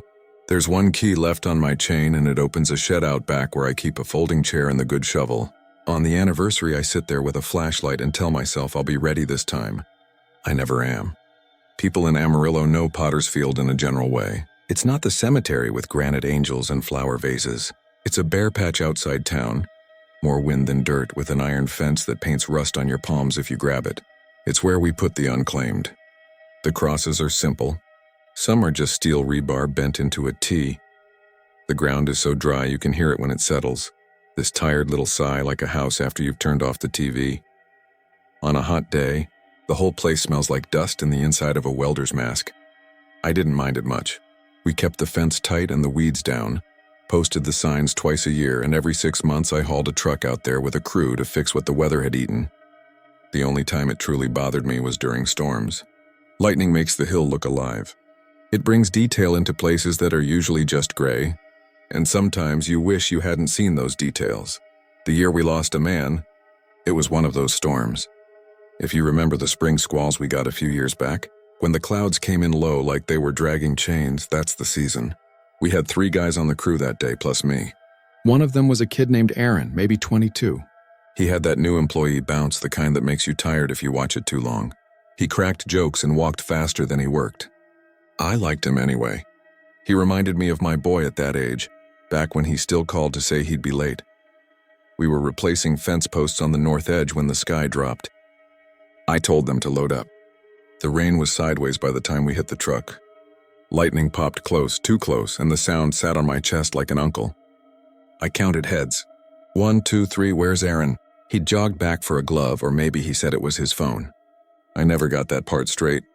I told the other 2 to stay in the cab, and I went out yelling, bent against the wind. The rain stung like gravel. I could see maybe 30 feet in front of me. The crosses came in and out of view like they were walking too, heading south ahead of the storm. I called his name until my throat turned raw, and then I heard it. This short bark of a laugh that wasn't a laugh, not really. It was the sound you make when you find the thing you were worried you'd lost, but what you found is worse than losing it. I found where the ground had collapsed, old subsidence. We fill voids when we find them, but the field is older than our maps and older than a lot of names. The hole was maybe 4 feet across and the mud was this black mess at the bottom. I slid in up to my knees and grabbed handfuls of wet clay, shouting for the others. And by the time all 4 of us were there with ropes and a pry bar and every bad idea in our heads, the hole had spread and the sides wouldn't hold. It sucked at us. I felt something brush my shin that wasn't a root. We called 911 when we should have called 10 minutes earlier. And then we waited some more because rescue trucks don't fly. We never got him out. The next day in better weather, we shored the sides and brought in a backhoe and we still never got him. The ground in that exact spot is tight as a fist. We placed a marker, a steel cross with a little brass plate just outside the collapse. Aaron's folks did what they could. They cried dry tears. We told a story we could live with, which is that the storm took him. The truth is the field took him, the way it takes everything that has nowhere else to go. After that I drank more. Not like a problem, not yet. Just enough to relax the pictures in my head when I lay down. I kept working. Potter's Field got a bit quieter. We went at noon instead of afternoons. I didn't go alone if I could help it. The night I'm writing about was 2 years after the storm. We'd had teens hopping the fence. Social media is like a key. Give it a lock and it will try it. They were filming night challenges, playing tag between the crosses. We'd replaced the padlock on the gate twice and the hinges once. The city got a couple complaints from nearby landowners about cars kicking dust on the shoulder. I volunteered to check the fence after hours. I said I'd swing by after dinner, give it a once-over, drop off some new no trespassing signs. I told my boss I'd call it if I saw anything worse than a loose strap. It wasn't bravado. I just wanted to be the one to decide if the place was fine. I wanted to tell myself it was Officer Rhonda Till met me out there because there'd been a report of a bonfire a few nights prior. I knew Rhonda from when she was a rookie and had to shoo RVs out of city parks before football weekends. She'd turned into one of those cops you want to wave at even if you're doing 6 over the limit. No nonsense, but she laughed easy. She was maybe 35 then, hair in a tight ponytail, cheekbones like she'd stolen them from a statue. When she stepped out of the cruiser that night, the halogen bar on my truck threw this hard light over everything and she squinted, grinning like we were trespassing together. "Brought the bright one, Hank," she said. "Trying to grow tomatoes out here?" "This light keeps coyotes honest," I told her. "And you look better in it than I do, so it's not completely wasted," she groaned. "Save the charm for the fence." "You said teens?" "Yeah, late-night documentaries. Last week somebody cut the chain and tried to hang a belt off that corner post like a noose. Real respectful." "Kids," she said, but her voice had a sour edge to it. She looked over the field and the wind pressed her uniform pants tight to her shins. You could hear the halogen hum. Coyotes yipped somewhere far off. The fence rattled like a bag of nails. We walked the perimeter slow. I carried a bucket with signs and screws and a cordless driver. She slung a flashlight sideways in that copway, beam underhand ready to throw the light if it bit. The weeds on the outside of the fence were brittle and silver at the edges like an old man's hair. I reached out to steady a post and came away with rust on my fingers, red-brown, the color of the pan under my dad's pickup where it sat all year waiting to catch oil that never fell. "You know this place always stinks like blood?" I said. It was a thing I'd noticed when I started. The smell isn't blood, but it is iron. The scent of old rain and fence, even on calm days. Rhonda sniffed and shrugged. "Smells like Amarillo," she said. One big barbecue with no meat. We were joking because it was midnight and the field wanted us quiet. Either you joke or you get hushed. I prefer laughing to being shushed. We made it to the far corner and I unlocked the gate to check the chain. It was tight, uncut, the new lock still shiny where the rain hadn't hit it. I swung the gate a couple inches to feel how it sat and latched it again. My halogen splashed across the first few rows of markers. The crosses cast shadows that were long and thin like scratches on the ground.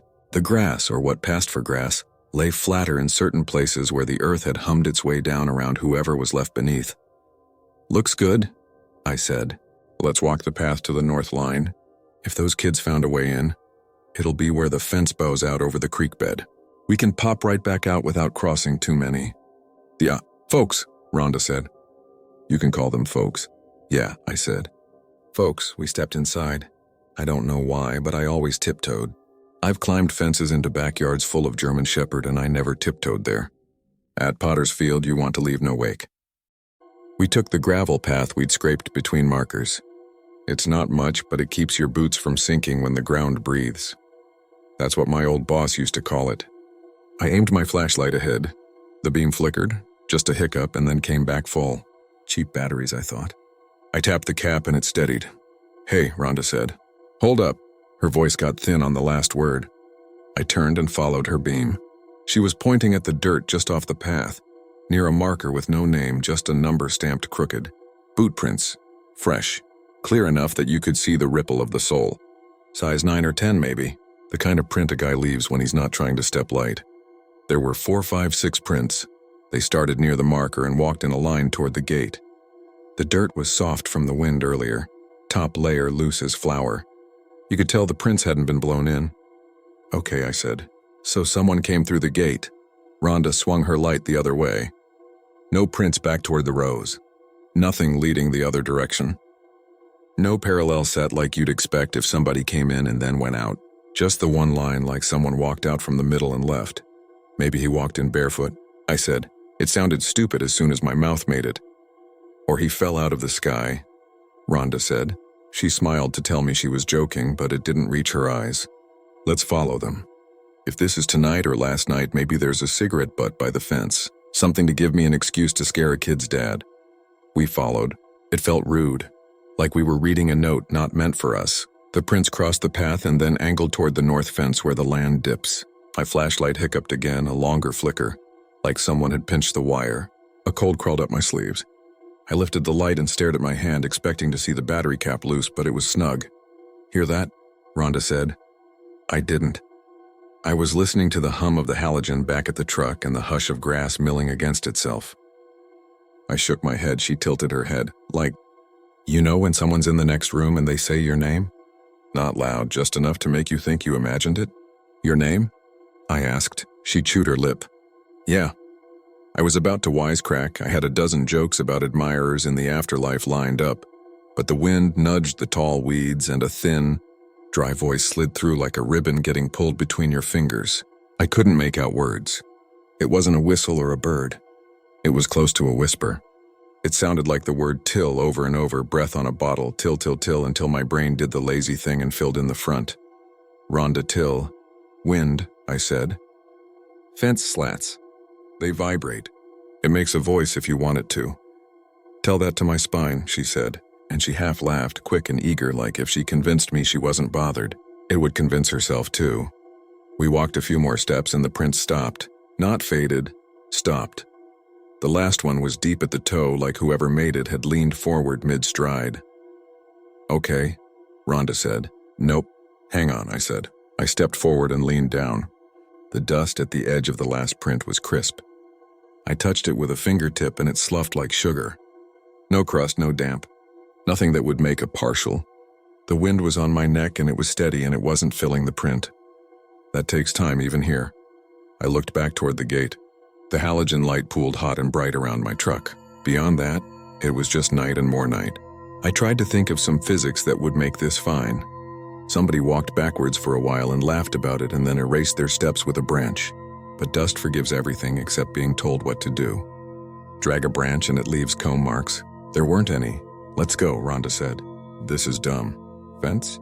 I said because we still had a job. "Fence," she agreed. "We'll check the bow and call it." We headed on, not saying much. My light dimmed, flared, dimmed again.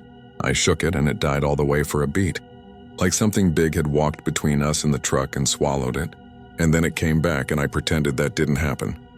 When we reached the north line, the fence did what fences do when they're tired. It leaned. I pushed it back upright and screwed 2 of my signs into posts. The metal sang under the driver, this hollow ring that sounded like tapping a cowboy boot heel on a bar stool. Rhonda shined her light out over nothing, watching the little creek cut its shallow gash through the dirt, and I watched her shoulders. They were stiff. "Almost done," I said. "Good," she said. "I don't know. I feel watched?" And yes, I know that's the cliche. "Coyotes," I said, because it felt better to offer anything.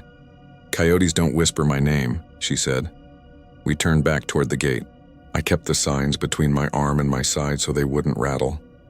About halfway across the field, right where the gravel path starts again, there was this little patch of dust that never settles, like a scab that won't take. We stepped into it at the same time because we'd walked this route 100 times, and the dust puffed and draped down again, and then a boot print appeared between us. It didn't form like your brain wants it to, not from toe to heel. It just was there, complete. And for a half second, the dust in it slumped a little more, like whatever had pressed there had lifted and the ground had exhaled. We both stopped so hard the bucket swung and hit my thigh. Rhonda breathed in through her nose and out through her mouth like she was about to run. "Back to the truck," she said. She didn't shout it. The words were clean and even. That made it worse. We backed up at first. You watch too many movies and you think you're trained for that, but you're not. Your ankles want to turn and bolt. We kept our lights on that print and then on the next one because of course there was a next one. It landed ahead of the first by a yard, then another by 2 yards and then another. And if I'd had a yardstick, I would have told you that the steps were different. Longer, shorter. Like whoever it was hadn't walked in a long time and was trying the motion on to see if it still fit.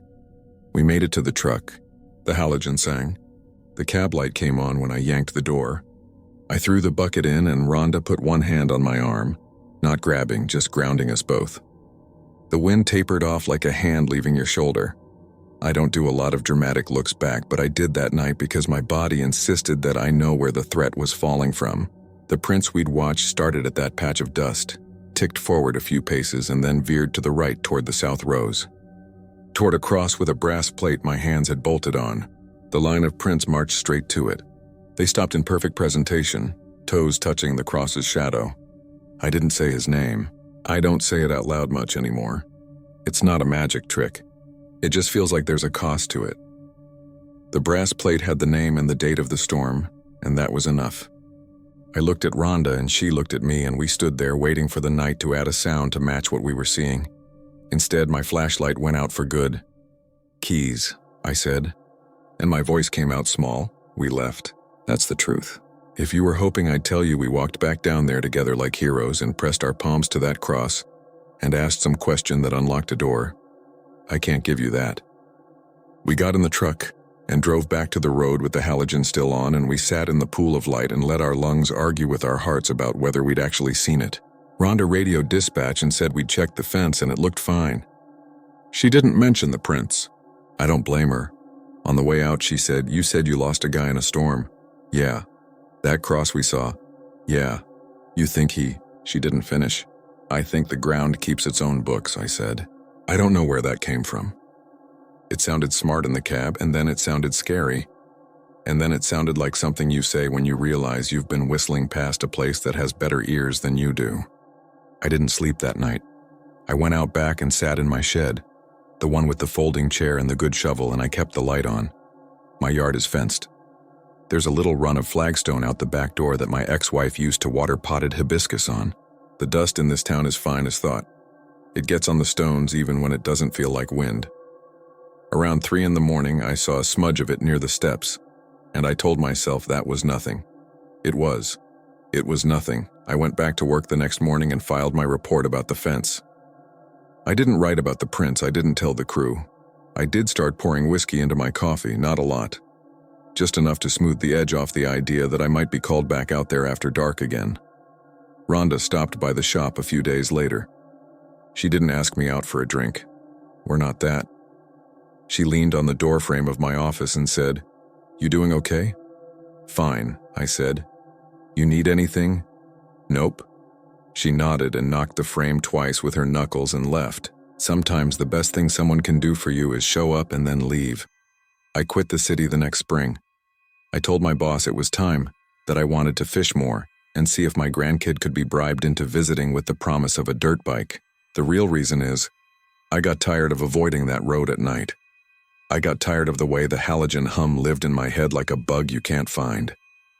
The first anniversary after that night came around and I didn't mark it. I don't keep a calendar for the bad dates anymore, but your body marks it for you. I woke around 3 and the house felt like a balloon that had been rubbed and was about to cling to something. The yard was quiet. No wind. I thought, okay, see, you made it a year. and nothing is weird. And then, I opened the back door and stepped out and I saw the prints. They weren't in the grass because the grass was short. They were in the dust that had settled on the patio stones and on the concrete like a veil. Boot prints, not wet, not painted. Dust displaced, edges fine. The first one was at the gate by the garbage cans. The next was closer to the steps. The next was on the top step. I followed them with my eyes and they went right up to my back door and stopped.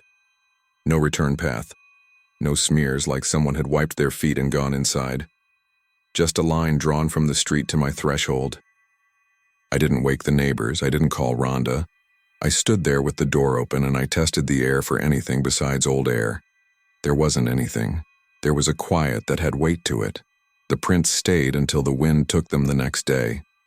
The second anniversary it was the same except there were more. They came across the yard on a track that wasn't quite straight, like the walker had watched a bird or a far plane for a step or two. They stopped at my door again. No handprints on the knob. No rattled latch. The dust lifted gentle that afternoon and it was like nothing had happened except I know something had. The third year, I sat in the shed with the shovel and I told myself I'd open the door at the right moment and swing it for the solid air where a chest ought to be. There are worse plans. I sat there and watched the step and around 3 a.m. the dust prints came one at a time appearing whole, arriving like mail, and I didn't open the door. I don't know if a shovel would do more than rearrange dust. I haven't been back to Potter's Field after sundown since that night with Rhonda. I drive past in the day sometimes. The fence has new posts now. The city upgraded the gate. People always upgrade gates. I don't think locks bother what's out there. I think it's polite. That's what scares me. I think it waits until you're ready to be spoken to and then it says your name in a way that makes you admit you heard it. I share this here because I know there are folks who understand the itch a place can put under your skin. I know there are others who've stood in their kitchens at 2 in the morning and listened to a house take a breath, and they've told themselves it's the ducks, the beam, the neighbor's garage door. You don't need me to tell you what you heard. You only need me to tell you that you're not the only one who didn't go check, because you were sure if you did, you'd find something with your name on it. Sometimes I wonder if I should pour a path of water around the house on that date. Watch for footprints turning muddy instead of dusty. As if weight would prove something and proof would help. But what would it help? If I caught a shape in it, then what? You would read this as a story about a man who saw a shape. You might ask if I drank that night, and I'll tell you I did not. You might ask for a picture. I never take one. That feels like giving it a face. I don't think it wants a face. Last month, Rhonda called me. First time in a while. She said she pulled a night shift and took a cruiser past the field because a pickup was parked by the shoulder. She ran plates, nothing bad. And when she stepped out, she said the wind did that thing again. Whispered the last syllable of her name like someone practicing it. She said she went home after and made coffee and poured some out on the dirt in her flower bed. She didn't laugh when she told me that. I didn't either. Some places keep their own calendar. Potter's Field has mine. It's not on paper, and it doesn't need me to show up to keep the appointment. I quit the city. I keep my halogen in the shed. I oil the hinge on the back door every so often so that if it ever opens at 3 in the morning, it will do it like it's meant to. Smooth and calm, not like something forced. I don't pray exactly. I just say not tonight, because in a town like ours, that's as close to a contract as you get with the wind. Anyway, if you've read this far, thanks. I don't know what anyone can say to make it less weird. I'm not looking for attention. I'll be outside again in a few weeks, the date I don't mark, sitting with the shovel by my ankles and the halogen dead, and I'll try to be brave and open the door when I should, and I'll probably fail again because I like my heart beating inside me. You think you'd be different? That you'd throw the door and step onto the first print and feel the weight of it come up through your toes and grin at the sky and say, I remember you? You might. If you do, come knock and tell me how it went. If you don't, if you stand in the doorway and breathe and then lock it softly so you don't wake the dog that died last summer, I'll know you read this right. It's getting dusty again out back. The wind's picked up a little. I can smell iron, but that might be from the shovel. Maybe I'll oil the handle. Every year, there they are. By morning, neat as a plan someone wrote in pencil with space left to correct the mistakes. They never lead anywhere, just stop right at my door.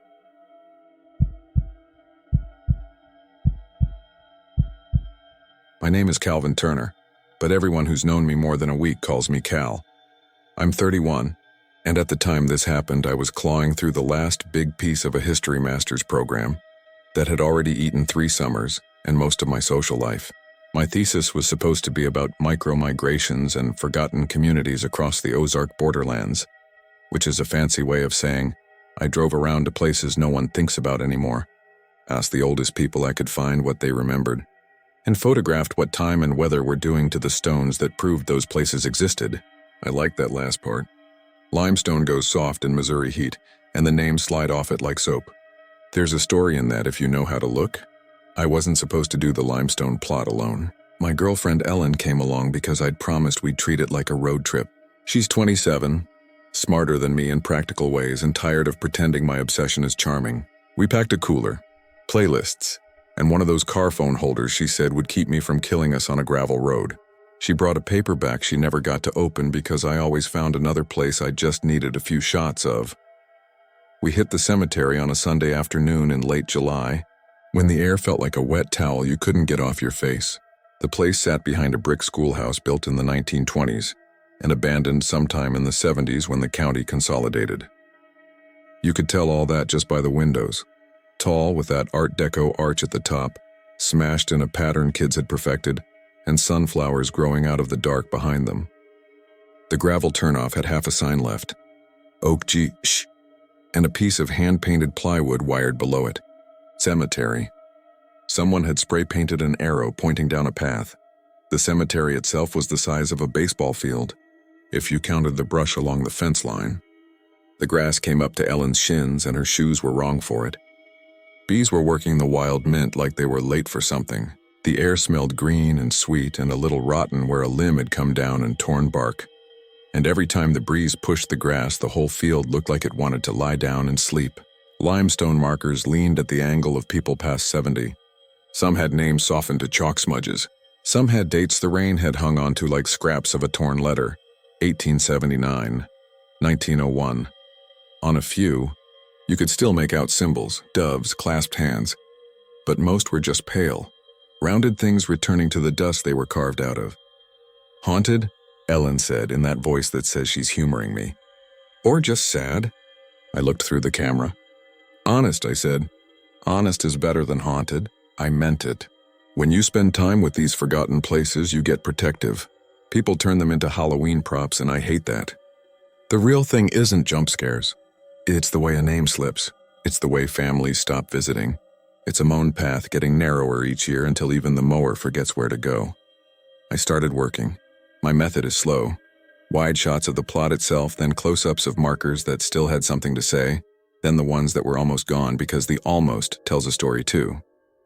Ellen followed, reading names out loud because she knows I like it. Zebulon McCrae, she said, laughing a little. Luvina P, and that P is trying so hard to be a real P. She kept brushing aside grass and saying the names like she was introducing us. It made me like her more and feel worse at the same time. That's a talent she has. Then she said, what about this one? The way her voice changed made me stop. It wasn't a stone, not really. It was a lump of limestone almost exactly the size and shape of a loaf of bread, sunk into the earth at the head of a little mound.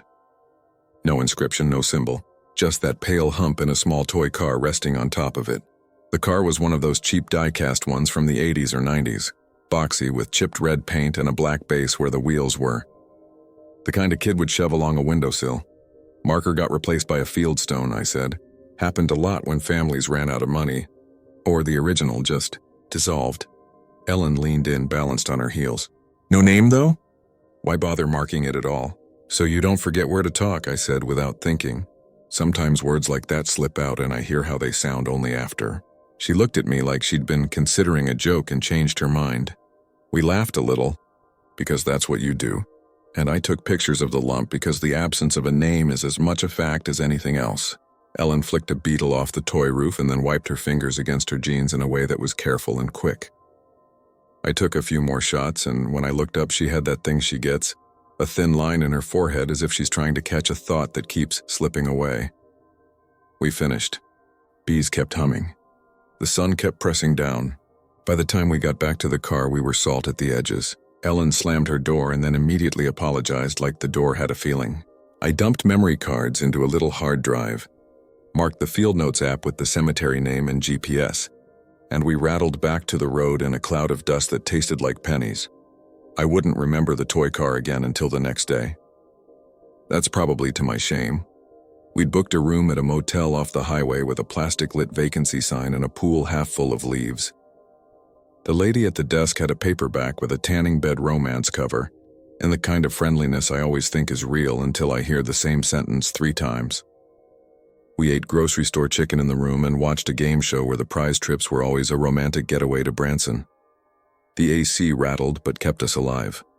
Ellen sat cross-legged on the bed flipping channels until she landed on a true crime documentary, and then immediately said nope and switched it off. We left the TV blue and humming. She wanted to go get ice at midnight. I didn't. She went anyway, barefoot in my hoodie, and came back shivering with the bucket. "There's a cat living in the ice machine," she said, setting the bucket down. "Either a cat or a very small ghost. Did it say anything useful?" I said, "Yeah," she said. "It said we should go home tomorrow." We laughed and fell asleep in a way that felt like surrender. I woke up twice, once to the sound of someone dragging something heavy down the balcony outside the room. We were on the 2nd floor. And once to that dream where someone is sitting on your chest. I told myself it was the AC vibrating the bed. That worked until 2:30 a.m., when the ice machine knocked and a car went by and I realized I could see our dashboard through the gap in the curtain. A little rectangle of moonlight had found it. The toy car was sitting on the dashboard. I stared for a long, stupid minute before I understood what I was seeing. It was the same chipped red, the same black base. It was placed right in the middle, front to back, with the nose pointing at our windshield like it wanted out. I got up quietly, like I could get closer without spooking it. Ellen stirred. "Bathroom?" she said, not really awake. "Yeah," I said, already sliding my shoes on. "Be right back." The air outside hit me in the same wet towel way. The parking lot had that sodium orange lake of light thing going on. 3 semis idled at the far end, drivers sleeping with the engines running. A guy in a tank top smoked and stared at his phone. The ice machine knocked again. I went down the stairs feeling like the dream chest sitter had followed me onto the landing. Our car was locked. I knew, because I tried the handle and felt the resistance and saw the red dot blink on the dash. The toy car sat in the dash light like it had always belonged there. I did that slow look around people do when they've lost something important, and they hope someone is about to step out of the shadow and say, "Just kidding." No one did. I unlocked the car and reached in. The dashboard was warm. The toy was warm. I don't know why that mattered. I left the door open until the beep, beep, beep got on my nerves and then shut it and let my reflection fall away from the glass. Maybe some kid from the motel found the toy by the cemetery sign, I told myself. Maybe there's a dozen like it. Maybe yours isn't yours. Maybe you're tired. I took the toy upstairs and set it on the dresser. Ellen blinked at it and then at me. I said the thing I knew she would hate the least. "Found it in the parking lot," I said. "Weird, right?" "Weird," she said, the word empty and flat. She pulled the blanket up. I put the toy into the top drawer under the motel Bible, like I could put it to bed. We slept until 9, the way you do after you've convinced yourself the thing you saw didn't matter. In the morning, the toy car was on the dashboard again. We had only one key card for the room, and we'd both used it to go in and out for ice and the parking lot check. I brought the bucket with me and pretended that's why I was going back out in case anyone saw me being a lunatic. I did the whole dance again, check the locks, check the windows, look around like a lost dog, and then I carried that little thing back up into the room and set it down on the table beside the motel TV where Ellen could see it. She thought I was playing a joke. She really did. And if you know me, you might think the same because I have a habit of laughing at the wrong time. I tried to say the right words and only made it worse. "I didn't," I kept saying. And then, because she was looking at me like I'd let her down in a small, stupid way, I wouldn't. "Then we left it on the dash when we left the cemetery," she said. "And you didn't notice it last night, and I didn't notice it last night, and now we noticed it." "Occam's razor, Cal. Occam's razor says it should be in the drawer," I said. "With the Bible." She went to the drawer. She opened it. The book was there, right on top, with that fake gold edge blinking. The space where the car had been was empty. "That's not funny," she said, and she said it in a way that meant I had lost some chip I wouldn't get back easily. We argued. I talked too fast and she talked too slow, and the words unspooled like a rope we both tugged until our hands hurt. At some point she said, "I'm not one of your stories," and I said, "I'm not trying to do that," and then we stopped. Because the sentence felt like a glass someone had dropped while carrying a tray of dishes. The sound kept ringing. We checked out late. The lady at the desk didn't look up from her paperback. It was already 90 degrees and starting to pull clouds out of the air like thread. We drove into a day that didn't care how we felt. The car's AC worked hard. The toy car sat on the dashboard as if it had been epoxied there at the factory. I tried to ignore it, then tried to talk about anything else, then tried silence. Ellen tried the radio, and it gave us a preacher from somewhere with a tower high enough to climb the hills, and then static, and then a classic rock station that sounded like it was broadcasting from the bottom of a well. Every song had a line about going home, which I would have found funny last week. When we stopped for gas, I took the toy and threw it into the trash can next to the pump. It hit the plastic bag with a sad little clack. I covered it with an old hot dog wrapper and walked away. Back on the highway, Ellen waited a full minute and then said, "Did you really throw it away?" "Yes," I said. "Okay," she said. "We didn't look at the dashboard for a while. It's hard not to. The way you resist checking your phone when it buzzes." We both held still like people in a car with a wasp, afraid our movement would make something happen. The road unspooled. A hawk tilted. A dead tire exploded into wires on the shoulder. We caught the first spit of rain on the windshield and made wipers squeak. We passed a billboard for a fireworks stand that was closed 11 months of the year, and then somehow opened just when you needed it. The clouds opened and the world went gray. "Don't," Ellen said, when my eyes cut toward the dash. "I'm not," I said, and then I did. The toy car was back, just where it had been. Nose pointing at the glass, Ellen saw me see it. She went very still, the way a deer goes still if it hears a twig. She nodded. "Turn around," she said. "What?" "Turn around," she said, cracked and low. "Either you did this and we are going to have it out right now at the source, or you didn't, and we are going to have it out right now at the source. There are some choices you don't want to make on a highway." I took the next crossover marked for authorized vehicles only, and felt bad about it like I was stealing. The rain picked up. We backtracked in a streak of spray and wiper slap toward the county road. We didn't speak. I could feel my heart living in my throat. I tried to imagine a version of this where we both laughed about it later. If that version existed, I never found it. The schoolhouse looked worse under rain. The sunflowers had their heads bowed like they were praying. The mint went dark and sent up a smell like medicine. The cemetery felt smaller and meaner. We stood under one umbrella and walked to the limestone loaf with the toy on top. The toy on the gravestone wasn't there. Ellen looked at me like she wanted to press my skull between her hands and see what fell out. "Well?" she said.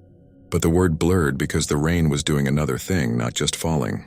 It had eaten a line of soil along the edge of the mound so that the loam slumped, and I realized the mound had never been as wide as I thought. A little channel ran along its base and emptied into a shallow sink on the downhill side. The earth there had pulled away just enough to show what was beneath. Bones look like nothing when you first see them in the ground. You think stick. Your brain says roots. Then you see the curve of a little coupling, the ball end of a joint, and the stick name falls away and another one takes its place. And all the air leaves your chest. In the rain-wet soil, just visible through the peeled strip of earth, a small curve of rib showed. The brown white of old bone that hasn't seen sun in decades. It was exactly the size of a kid's palm. It was much too small. Ellen made a sound like someone had shut a door on her mid-word. I heard her breath go uneven and then speed up. My umbrella shifted and water hit the side of my neck, cold and insistent like fingers. We didn't call anyone. I should have. This is one of the parts that make me feel the worst when I tell it. I have reasons, bad ones. The place felt like it didn't want that. I felt like I didn't want anyone's eyes on it. The skull of the schoolhouse watched us with its smashed windows. The bees were absent, tucked into somewhere that made sense. The storm grumbled across the valley. Somewhere a dog barked in shelter. "What now?" Ellen said, not a question. "I'll fix it," I said, and I heard how little I was in those words, but I meant them. We went back to the car and got the little camp spade I keep in the trunk and the dirty beach towel and the bag of emergency snacks that always melts into a honeyed mess by August. We came back to that place and I dug, not much, just enough to make the earth heavy and wet in the towel. When I scooped along the washed-out edge and packed the soil back in, I didn't touch bone. I didn't go near it. I followed the channel back upslope and found where it had cut, and stomped the lip closed and set stones to break the flow. I felt like a trespasser on a trespass, like this wasn't for me to do. But I kept doing it anyway because my hands knew and my head didn't. Ellen stood with the umbrella and didn't look directly at the place. The way you avoid looking at a roadkill animal you can't help already. She had her arms crossed in that way that looks angry and is really just trying to keep you inside. "I'm sorry," I said when we got back in the car. The toy sat on the dashboard like a minimalist decoration that had been chosen on purpose. Ellen looked at it and then at me, and then out at the schoolhouse. "I'm sorry," I said again. She said, "Take me home."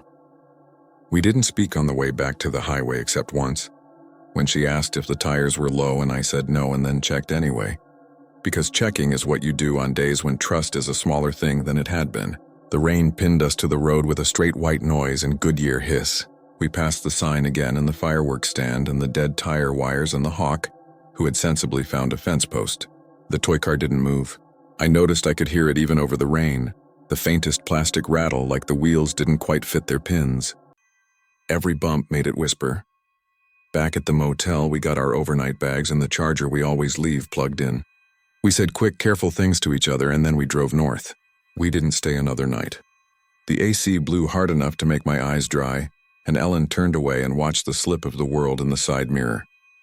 At a rest stop, I took the toy and slid it under the soda machine where I couldn't reach. I felt stupid doing it stealthy like the machine would tell on me. In the car again, Ellen started to say, "Did you?" and then stopped because she didn't want to be the one to ask. The toy car was back on the dash before we hit the on-ramp, as if we'd just forgotten seeing it there. Ellen cried one header's worth and then clamped it in. "Take me home," she said again. And this time she meant her home, not our home. That wasn't a surprise. I drove her to her apartment and carried her bag to the door and put it down and said I'd call. She said, "Please don't," and then not yet, and then "I'm sorry too," and then she shut the door. Carefully like a person leaving a sleeping child, I sat in the car and watched the little red toy sit in the dashlight while the hallway light behind her door came on and then off. Then I drove to my place. I parked. I left the car under the streetlight and I went inside with all the lights on like a coward and sat in my kitchen pretending to read a stack of articles I was already behind on. The car made a sound at least 3 times that night even though the street was smooth. Maybe it was just the plastic cooling. That's what I told myself. Maybe I've been telling myself for too long. The next day I went back. I didn't tell Ellen. I didn't tell anyone. I took the spade and some heavier rocks and a scrap of rebar from the shed. I drove 2 hours down and another 20 minutes along that county road that teaches you how many shapes a pothole can be. I passed the school bus from some other route and a guy hauling hay and a girl on a dirt bike. The sun had punched the storm out of the sky. The day felt new and mean. The schoolhouse looked the same and worse. The sunflowers had shrugged off the rain. The mint had stood back up. The cemetery lay under it all like a family trying not to bother anyone. I walked straight to the small mound with the loaf of limestone. The earth I had packed had slumped again. Not much, just enough to show me I'd done a poor job and that the problem wasn't just the rain. Something was sinking by inches year by year, the way a rotten box buckles if you keep pushing it into the ground. I got down on my knees. I talked out loud. I know how that sounds and I don't care. I told whoever, whatever was under there that I was trying to fix what the water had done. I told them I was sorry the stone had gone soft and the names had gone with it. I told them about how people get busy and forget and how that's the worst part, the forgetting. I said I had brought rocks to make a lip, and I was going to dig a little channel to the side where the water could go instead. I said I would not move anything that wasn't mine. As I scraped, the soil slid away like it wanted to, and there, against the ribs I'd seen through the wash, was a small black rectangle of rusted metal, the size of a matchbox car base. The rest was missing. The little wheels were there, fused, set at weird angles. One had a ring of orange rust like a halo where it had corroded onto something and then come free. The metal looked thin and cheap, the way toys used to be when you could buy them at the counter for $0.25. It was tucked against the ribs as if it had been placed there under a shirt. It made the shape of a child more real than any bone could have, and I felt my scalp pull tight. I didn't take it. That's important. I want you to know that. I didn't take it. I pushed the earth back. I set the rocks in a neat row along the uphill side of the mound. I tamped with the flat of the rebar. I moved the runoff line 2 feet to the right and dug it deeper and lined it with flat stones like a tiny culvert. I did everything you would do if you found a place like this and didn't want it to drown again. When I stood up, the toy car on my dashboard rolled across the dash inside my locked car and fell against the passenger door with a soft clack. It did it in that stupid, inevitable way a thing does when a grade is just steep enough. I unlocked the car. I picked the toy up. I set it on top of the loaf of limestone. It looked wrong there now, like I'd brought garbage to a table. I took it back and sat in the driver's seat and held the wheel and felt like I had nothing to do with it anymore. I sat until the windshield heated and the sweat behind my knees made me feel like I'd peed myself in grade school. I started the engine. The AC yawned. The radio found static and then found a man giving farm reports with a voice like gravel. I didn't go to the sheriff or the county coroner or the historical society. I should have. Again, I know. I told myself I needed proof, or context, or a way to say it that didn't sound like I'd lost my mind in a motel. I told myself if I handled it wrong, someone would put a fence up and mow everything into a green carpet and throw away the stones that still had names because they were tripping hazards. I told myself a lot of things. The summer slid by. The toy car rolled on my dashboard. Not often, sometimes big turns would do it, sudden stops, the road that dips just before my street. But sometimes it rolled when the road was smooth. Sometimes I'd be sitting at a light and feel it tap the plastic like a fingernail. Sometimes at night I'd hear it settle itself. A tiny undersound you have to sit very still to catch. If you said I was primed to hear it, I'd agree. If you said the brain loves patterns, I'd say yes. If you said grief looks for a channel, I'd say that too. I didn't finish the thesis. I started to, then I didn't. The box of memory cards sat on my shelf like a heavy word I didn't want to say out loud. I told my advisor I was pivoting. He said he loved pivots and then stopped answering emails for a while in a way that told me I was becoming a problem he would need a sabbatical to fix. Ellen sent a short text once, a month out. Hope you're okay. And I wrote half a book back and then deleted it and sent you too and then shut my phone off for a day. We never fought about the toy car again because we never had to. The fight had folded itself into the corner like laundry you meant to put away and kept stepping over. There is a kind of peace in that. It's not the good kind. I drove a lot that fall. I started to check the rear seat every time I got in, and I know that makes this sound like a ghost story, but it wasn't like that. It was like the air behind me had a temperature. Like if I didn't look, I was missing something I had to admit if I wanted to get where I was going. I'd look in the mirror and sometimes the focus would grab the backseat fabric instead of the road, and the little blur of red at the edge of the dash would become the whole world for a second. I got used to that, the way you get used to a bad knee that tells you about the weather. I went back to the cemetery once more before the frost. The rocks I'd set had held. The edge hadn't slumped again. The mint had gone brown and papery, and when I crushed a leaf, the smell came up like a memory of a day I hadn't earned. Someone had cut the grass. The path was neat. I don't know who did it. That almost made me cry in a way the toy never had. I stood there a while and said the names I could still read, and the ones Ellen had said for me that day, and the ones we'd had to guess at because the P wanted so badly to be a P. I tried to say something to the mound with the loaf of stone. I tried to say I had done what I could and it had not been enough and that I was sorry for that too. The words didn't come, not in a way you'd want to keep. Then I got back in my car. I sat very still and listened. The road out was graded and gravel with long, friendly curves. I drove slow and the toy stayed quiet, but I could feel it waiting to settle where it wanted to be. I drove back to the highway and merged and kept my eyes on the white line, and three times I checked the mirror for the back seat, like I was expecting a kid to pop up and ask when we'd get there. That's it. There isn't a twist you don't deserve. No screaming tires or a white face in the glass. No cops at my door. No elderly man with a folded newspaper who tells me a story that explains everything and makes my chest unclench. If that man exists, he's not looking for me. The toy car still lives on the dashboard. I don't touch it anymore. I don't throw it away. That's a choice I'm making. Maybe a stupid one. You can tell me so. I won't argue. The road to the grocery store is smooth, but when I hit the seam by the turn lane, it wobbles and then settles like it had remembered something, and then decided to save it for later. I keep driving. I keep looking in the mirror. I keep expecting someone small to be back there, balancing the toy on the top of his knee, making little engine sounds under his breath the way boys do when they're trying to be quiet and failing. I don't have a lesson. I don't have a thesis. I only have this. Graves are for people who need a place to talk. Sometimes the person isn't the one under the stone. And sometimes, on a straight road under a soft sky with no one in the car but you, a thing you thought you understood makes a small, precise sound that shrinks the world down to what fits on a child's palm. Sometimes I hear that little car rolling even when the road's smooth.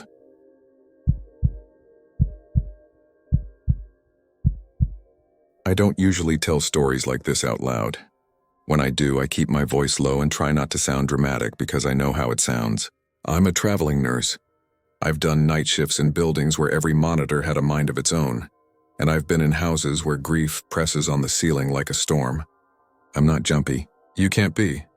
In my line of work, I'm 47, widowed, practical to a fault, and if I ever come off superstitious, it's because I've seen people at their worst, and I know how much we project onto the dark. This was in late May, 2 summers ago, driving west from San Angelo toward El Paso for a short contract. I took the long way because I had a free day and a bad habit.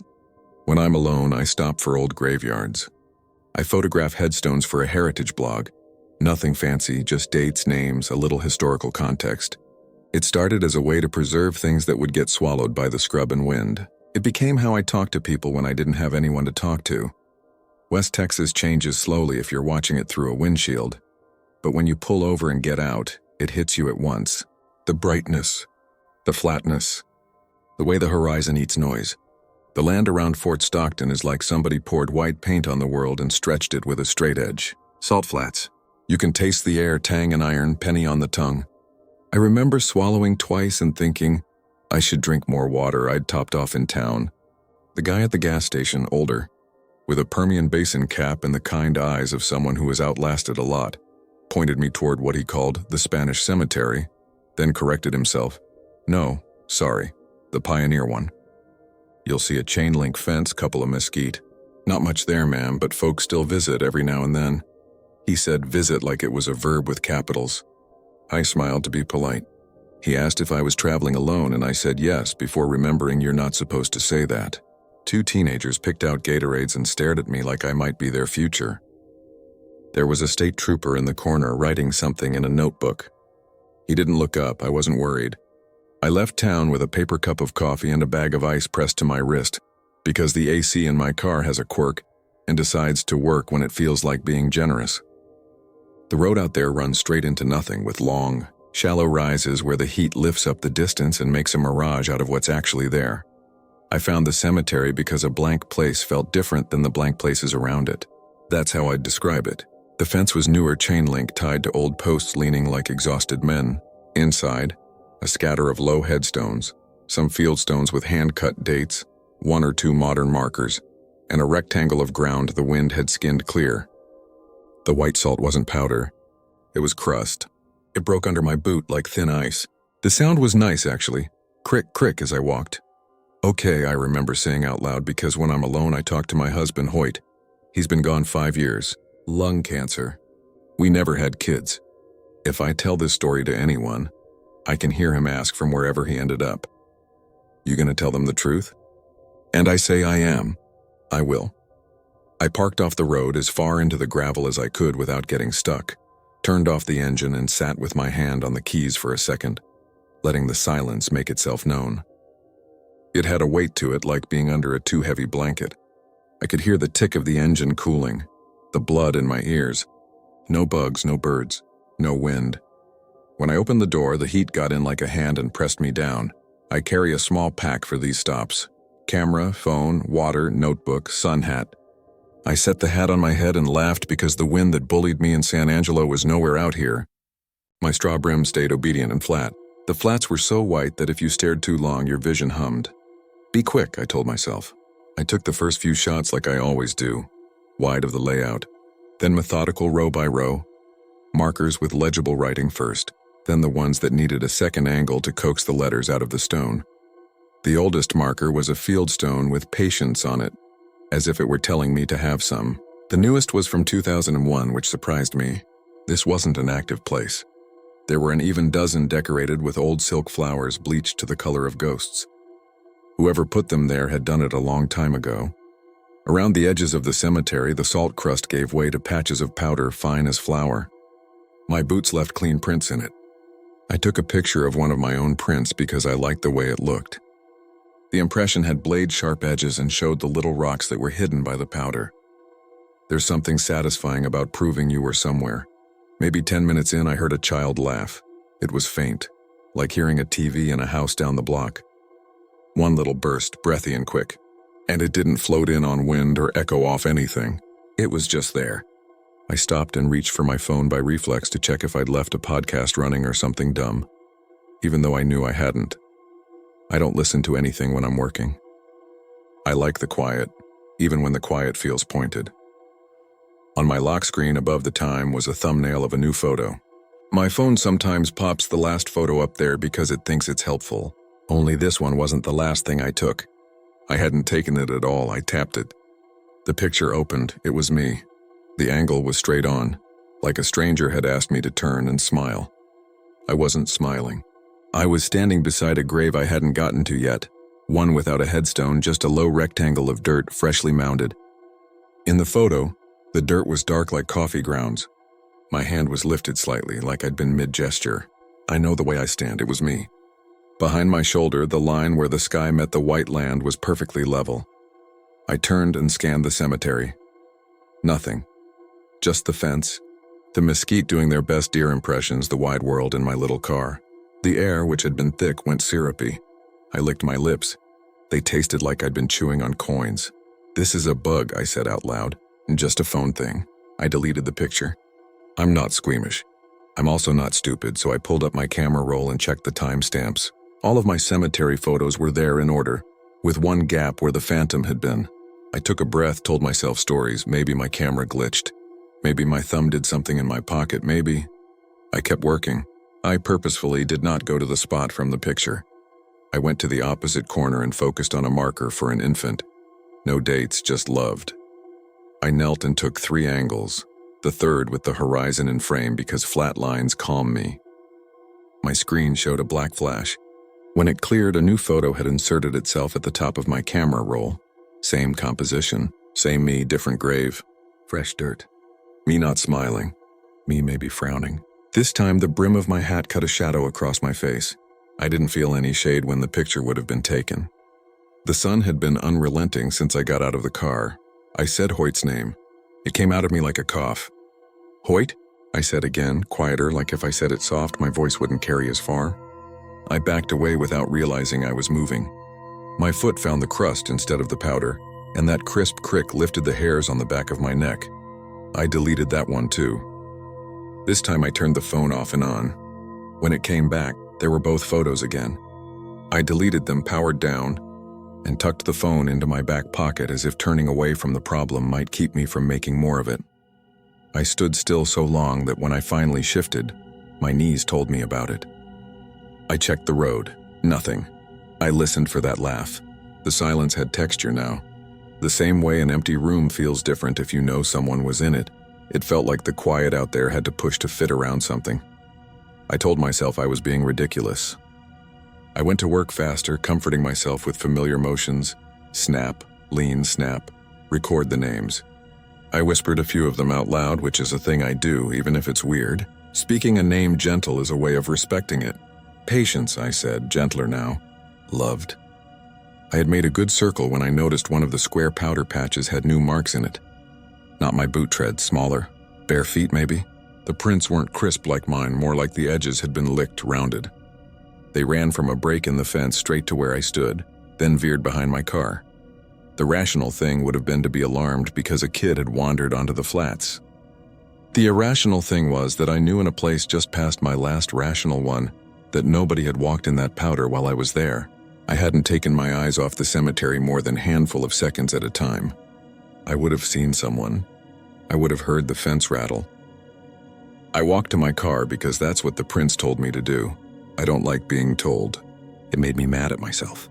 My shadow didn't feel attached to me as I crossed. I said my husband's name again, then stopped saying it because it sounded stupid to call who wasn't there when I was in a place that wanted me to be very sure of who was. Behind my car, in the shade of the bumper, the little footprints stopped. They just ended, like whoever made them got scooped up or decided to stop being a body halfway through it. The shade under the car wasn't normal shade. It was thin, more like somebody had drawn a chalk outline of a shadow and forgotten to fill it in. My phone buzzed in my back pocket. I jumped. When I pulled it out, it was hot, hotter than the sun should have made it in that amount of time. New photo saved, it said, which is not a notification my phone is programmed to give. I opened the camera roll because I didn't know what else to do. It was me again, same distance, same honest angle. This time I was standing beside my car. The bumper was in frame. So was my face turned toward the camera the way you turn when someone says your name. The fresh grave beside me wasn't in the cemetery. It was in the flats just outside the fence.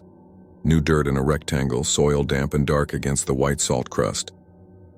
All at once the air around me stopped feeling like syrup and started feeling heavy. You could call it barometric pressure if you want. I don't think it was weather. I think it was like knowing the exact moment a room you're in becomes crowded. Nothing you can put a hand on, but undeniable. I said no out loud like that would hold the line. I stuffed the phone in my bag, grabbed my water, took a swallow of warmer than body temperature plastic and told myself to pack up. I do not need to explain everything to myself. I only need to leave. On my way to the driver's side, I passed the chain link gate, which I had left open. Not wide, just enough not to scrape a tire. It was closed now. The latch had a wire twisted through it that I hadn't touched. There weren't any other cars. There weren't any other anythings. Hey, I yelled without meaning to, just to put a sound into it. The fence didn't bother to answer. I untwisted the wire. I did it slow because my hands shook. I kept waiting for someone to jump out and laugh. This whole thing felt like a prank for about 2 seconds at a time, and then it didn't. I slid the gate open, got in, locked the doors, started the car, put both hands on the wheel and looked into the rear view. There was nothing behind me. That would become the problem later, the way nothing had edges. But right then it was a comfort. I eased onto the road, which was 2 lanes of asphalt cutting a cruel line to the horizon. The tires spat a little gravel and then found their hum. I drove the way you do when you're pretending your speed is normal. I didn't check my phone. I focused hard enough that when the road ahead went wrong, I almost didn't let myself see it. A half mile out, maybe less, there was a veil across the asphalt. Like fog, only this wasn't fog. It was white dust. It hung shoulder high, then dropped sharp to the ground and lifted again, making an X where it crossed itself. A long-armed cross slashed across both lanes. It shouldn't have been there. The day was still windless. Nothing had kicked it up. The line it made was too straight and too deliberate. I took my foot off the gas without moving it to the brake and let the car slow by itself. The dust didn't drift, it held. If anything, it thickened. I could hear the crunch of salt and powder under my tires even though I hadn't reached it yet, like the road was speaking ahead of me. When I got close enough to see through it, the dash went dark for a second the way it does when your battery loses connection. The radio, which had been off, turned on to static. Not white noise. Not even radio static. More like a cassette being chewed by a deck, slimy and wet and stretched. There was a voice under it, and I don't know if voice is the right word so much as pattern. It was the rhythm of a child telling a secret to a friend. Breath, breath, laugh. I stopped. I put the car in park. I watched the eyes in my own face in the rearview mirror act like they belonged to someone who thought she could still negotiate with the world. I told myself, just drive through. I told myself it's dust. I put it in drive and went. The dust hit the windshield and didn't blow. It stuck in a film and then slid down the glass on both sides like frosting. The car jolted like I'd driven over something large and soft at once. I said, I'm sorry, out of habit, because I've run over armadillos and raccoons and anonymous pieces of tire. I wiped the windshield with the wipers. They squealed. The dust smeared like paste. Once I was through, it released. The radio stayed talking in that chewed tape way. I turned it off. It turned itself back on, which is something cars do when a system is shorting. I told myself that to pretend I still believed only in cars. I drove until the white got less absolute and fences happened and trucks happened and the world felt like something humans lived in again. I didn't stop until I reached Fort Stockton. When I pulled into the motel, one of those old motor court ones with doors straight to the lot, I realized my back hurt from gripping myself stiff. Check-in was a young woman with acrylic nails tapping her phone. She asked if I wanted ice and a second key. I said yes to the ice, no to the key. She offered me a map of local attractions.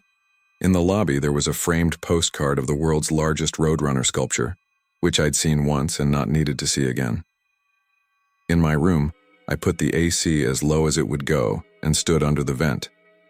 I didn't want to look at my phone. I didn't want to prove anything. But I had to. If it was some weird new feature I'd somehow turned on, the fix would be easy. If it was a person, I wanted their face.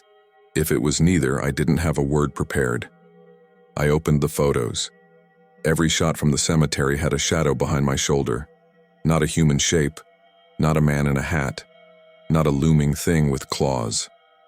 It was a density, a darker than dark space the size of a kid, not toddler, not teen. School age. It stood exactly where the air behind me had felt thick. The longer I looked, the more I thought I could make out fingers. As if something had reached up but stopped before touching me.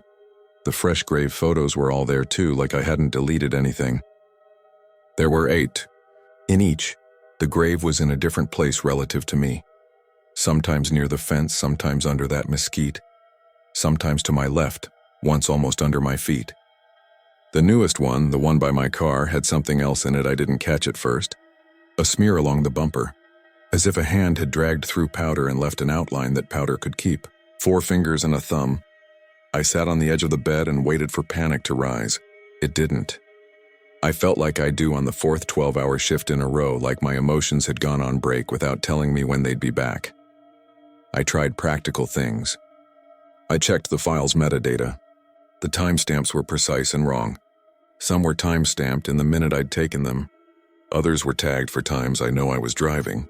One was time-stamped 8 minutes into the future when I took it. The location data was accurate for the cemetery until it started saying, "No location available," like my phone had decided the flats didn't count. I plugged the phone in, turned it off, counted to 60, turned it on. The photos were still there. I deleted 2. 3 new ones took their place. In those, the shadow was closer. Not touching me. But less polite about trying. I called my friend Tanya because she's the kind of person who will tell you you're being insane, and she'll be right, and you'll love her for it. The call went to voicemail before the first ring. The screen flashed a weird message, no service, and even though the room had full bars. I'm not going to say the room suddenly got colder because it didn't. But the AC vent's steady hum got swallowed by another silence like the one on the flats. A bigger throat cleared a smaller one. That's how it felt. I defaulted to nurse brain. Check inputs, outputs, lines, leads. I put my phone face down. I waited 5 minutes. I turned it over. The lock screen had a new image. Me standing by the motel bed, head turned toward the door, the shadow behind me. The photo was from inside the room where I sat. I didn't scream. I said my own name out loud just to hear something I recognized in the air. "Marge," I said, and it sounded tired. The photo on the lock screen wasn't well lit. My shape was a dim cutout of gray on gray. The shadow was better defined because of course it was. It looked like it was looking up at me. I put the phone in the ice bucket and piled the bag of ice on top. I did it because doing anything felt better than doing nothing, and because I had the idea that cold might slow whatever this was, like slowing bacteria in a culture. I stood, grabbed the room chair, jammed it under the door handle the way people do in movies, and felt ridiculous. Then I sat on the bed and listened hard to all the sounds that weren't there. "You might expect a knock?" A voice, the laugh again. There was nothing. Night came and the white daylight that had felt so honest took its leave without apology. The world outside my window still belonged to the flats, even if the parking lot had a sodium light buzzing over it. I closed my eyes and saw not black but white. The white of glare burned into my vision. At some point, fatigue did what fear couldn't. I slept. I dreamed something bright and simple, a child's hand palm up catching sunlight like water. When I woke, it was because my shoulder ached from lying wrong. My phone was still in the ice bucket. The ice had melted to a cold soup. The phone itself had condensation on the glass and the rubber case had gone stiff. I expected it to be dead. It lit right up when I thumbed it. There was one new photo. It was nothing, just a square of white. I thought for a second it was a mistake. Then I zoomed in and realized that it wasn't white. It was a picture of salt. A thin crust. Veins through it like a map. The shadows fell wrong. They fell toward the light. I checked out early. The young woman with the nails asked me how my stay was. I said fine because I didn't trust my voice to say anything useful. In the parking lot, there was a film on the hood of my car. Faint. If I had been a better sleeper, I might have written it off as dust carried in on a morning breeze. When I dragged my finger through it, the trail I left was dark, like I'd written in something deeper than powder. I took side roads to Interstate 10, skipping the flats. I didn't need to see them again. I drove to my contract like a person makes normal choices, and then I did 12 days of 12-hour shifts and a couple of nights. There were other things happening in the world. I focused on those. I'm good at that. In my off hours, I kept going to the camera roll like a tongue keeps going to a chipped tooth. The shadow didn't appear in any new photos I took, only in the cemetery ones, except when I scrolled past a picture of my niece from months earlier, a birthday party with a grocery store cake, icing a color that doesn't occur in nature, and for 1/2 second the shadow was there behind my sister's shoulder. Then the image blinked and it was gone. I tried to make it do it again and it wouldn't. The phone doesn't do that unless it does. 2 weeks later, on my day off, I drove to the county museum in Fort Stockton. I told myself I was going for the air conditioning and the antique photos. I was going to ask if the cemetery had a record. I was going to ask if any kids were buried on the flats with no marker. As if knowing their names would make any of this logical. The little county museum had a woman at the desk who could have been anywhere between 40 and 70, and had the unhurried hands of someone who makes quilts by hand. I told her what I had in the blandest terms. Old cemetery, weird day. Did she have a map of old plots? She squinted at me and said, "Which cemetery?" I described it. She said, we get folks sometimes. Traffic picks up and then quits again. That the one with the chain link and the mesquite?" I nodded. "There's a book," she said, and slid a binder over. The list inside was short. The names I remembered were there. Patience. Loved. A few Spanish names from the 1880s. No kids without markers. No fresh graves. When I asked about the salt flats, she looked at me longer than she needed to. "They're funny, those flats," she said. "You can lose your line of sight out there and not know you've lost it. People think flat means honest. It doesn't. It means if your angle is off by a degree, you'll never notice until you've missed your turn by 20 miles. She tapped the binder. "You be careful taking pictures," she said, not unkindly, like I was in danger of getting sunburned rather than something nobody has words for. Out there, it sticks to you. I didn't ask what it was. Sometimes you know a person means a general thing and a specific thing at once. Sometimes you let them. I went back to work. I told no one. I stuck to normal graveyards with trees and birds and stones that threw honest shade. When my contract ended, I drove east, not west, and I didn't stop for anything historical unless it was under a roof. I quit the blog because the thought of Julia from Ohio or Ruben from Dubuque scrolling across that shadow behind me gave me a cold I couldn't warm. I don't take pictures anymore. The exact sentence is, I won't. I haven't taken any of myself either. People get angry when you don't want to pose. They want proof that you were somewhere with them. They want a picture to remember you by if they need it. I tell them I'm superstitious. I tell them I had a scare. It's easier than laying out the facts like I'm at work presenting a case. When I say this out loud, and I only do when I've had a long drive and a shorter night and somebody asks me why I keep my phone turned face down, I keep the part simple. This happened. That happened. I don't spin it because I don't think I need to. I've never gone back out there. I've never seen the shadow in a new picture since, but sometimes in the afternoon when the sun slants a certain way in a hallway and the light piles up on the floor in a clean rectangle, I get the feeling I'm standing next to something that thinks it's being polite by staying just out of reach. I won't tell you to avoid West Texas. People live there. People love it. It's good land for people who like space in their heads and on the map. But if you go onto the White Flats by Fort Stockton, and you find that chain link fence and those tired posts, and you step onto that crust and listen and hear nothing, that particular version of nothing, maybe don't take out your phone. Maybe don't take out your camera at all. Look, blink, put it back inside you. I'm telling you this the way a nurse tells a family to brace themselves without saying brace yourselves. I'm telling you that when I look in mirrors now, I sometimes tilt my head the way I did in those photos, and I catch myself about to turn and make room for something small that hasn't asked me to make room, and I choose not to. That choice feels like trying to keep sand from running out of my fist. I can hear Hoyt asking me if I'm going to end on a moral. I'm not. I'm going to end with what's simple. I know what I saw. I don't take pictures anymore, not even of myself. Out there, the sun doesn't cast shadows. It collects them.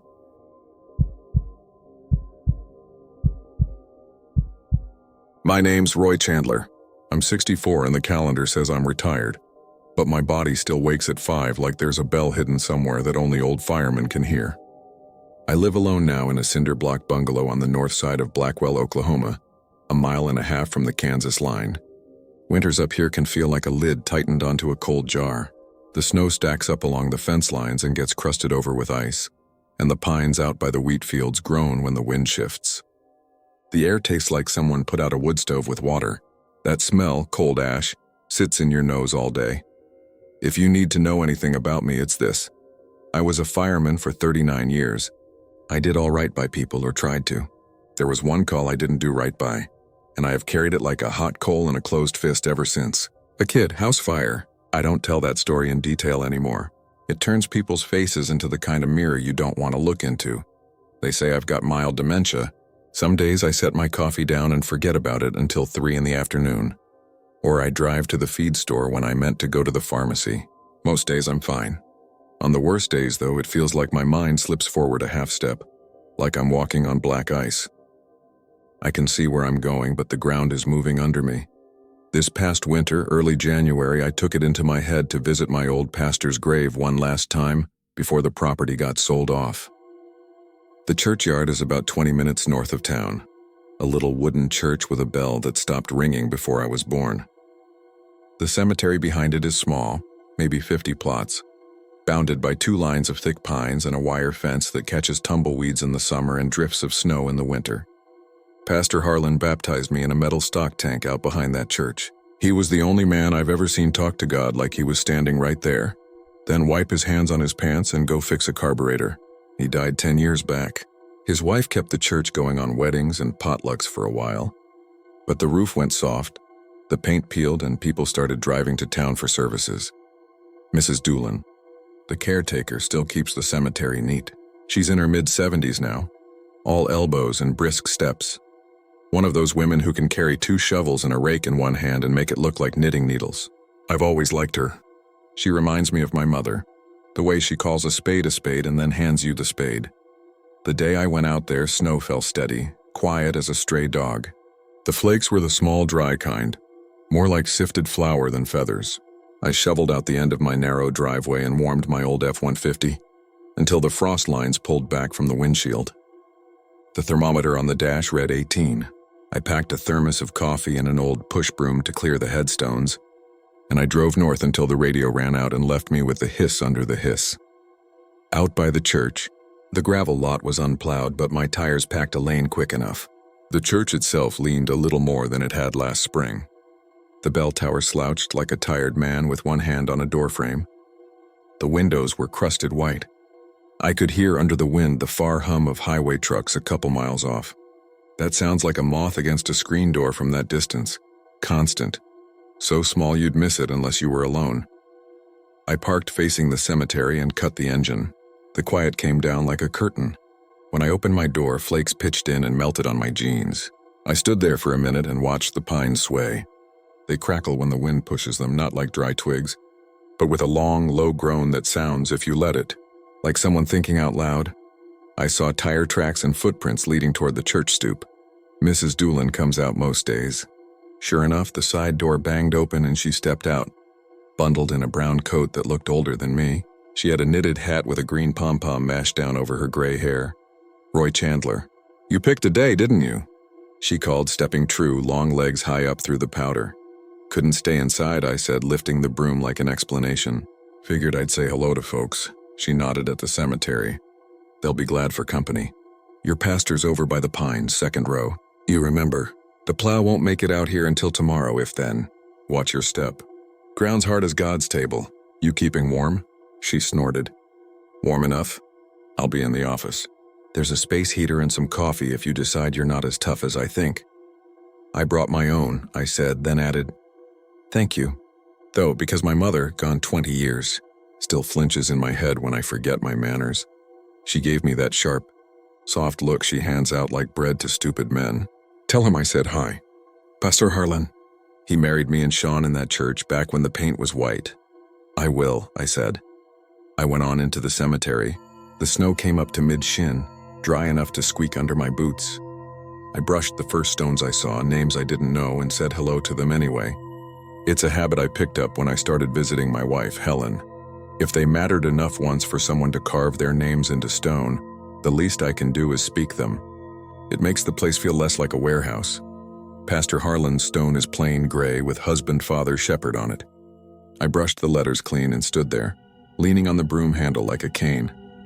I told him about the weather and the cost of milk, about my neighbor's dog that keeps digging under the fence. I told him the county was selling the church land and that I didn't know if that meant the cemetery would get moved, but I hope not. My breath smoked up in front of me and fluttered in a wind I couldn't feel. You were right about the coffee, I said, and then, because I never say it to anyone who can answer me back, I said, I still think about that boy. The pines creaked. Far off, a truck shifted gears. I stayed until my fingers started to ache inside the gloves. On the way back to the truck, I swept the snow off a few more stones, mostly out of fairness. A family named Burkhead, a private from the war who died at 19, a baby who only had one date carved. I talked to them all a little, and then I saw it. A small boot, half buried, sticking up from the snow at an angle, toe toward the sky. My body did the thing before my mind caught up. Knees in the snow, hands digging, eyes already braced for a shape I'd known before. A kid's leg and arm. The feeling of cloth under cold ice, but there wasn't anything there. 2 inches down, no leg. No hole even. Just packed frozen earth and dense old snow. I brushed away more, sweeping back the powder with my forearm. The boot sat there, cut clean into the ground like a sculpture. I worked my fingers around it until my knuckles knocked against something solid. The boot didn't give. It was as if it came up out of the dirt and ended a 1/4 inch under the surface. I tugged slow, careful. It didn't move. I told myself it was a toy. A decoration blown off a grave at Christmas. People put little things by the children's stones. Bears, angels, rusty trucks. But that boot was no plastic thing. It was leather, red-brown, small as a cat's head. There were tiny stitches in the toe. I could see where salt had dried in a faint ring around the heel. I sat back, nowhere to put my eyes. Something about it made my shoulders stand up by themselves. That's new, I said out loud, like I was in a hardware store. My voice sounded too calm. I stood up because I needed my feet under me. The wind shifted and ran its hands through the trees. I listened to it like I always do, long enough to understand it and then forget it. But there was something in it I didn't like. A high note that caught at the corner of my ear, and it wasn't the squeal of a truck brake. It sounded like a kid crying. Not sharp, not even close or clear. Just a small, familiar keening. The way an unhappy kid sounds when he's trying not to bring his mother. The wind tugged it along the cemetery fence, and I felt it go into me like cold. I turned and looked back at the church. The office light was on behind the frosted window. I could picture the space heater glowing like a coal, Mrs. Doolan's bony hands wrapped around a styrofoam cup. I thought about going to get her. I thought about how I would stand there and explain what I'd found. The words sounded like a lie even before I said them. Roy, I told myself. It's the wind. It's the bus station in your head. Don't you start. I looked again at the boot. It sat there, red-brown against the white. I don't know how long I stood thinking about that boy I didn't save. And because I can't let sleeping hellions lie, I brushed 2 more stones. The ones nearest the boot, looking for a family plot that might have had a child. The names didn't ring. I felt like a man rummaging through the drawers in a house that ain't his.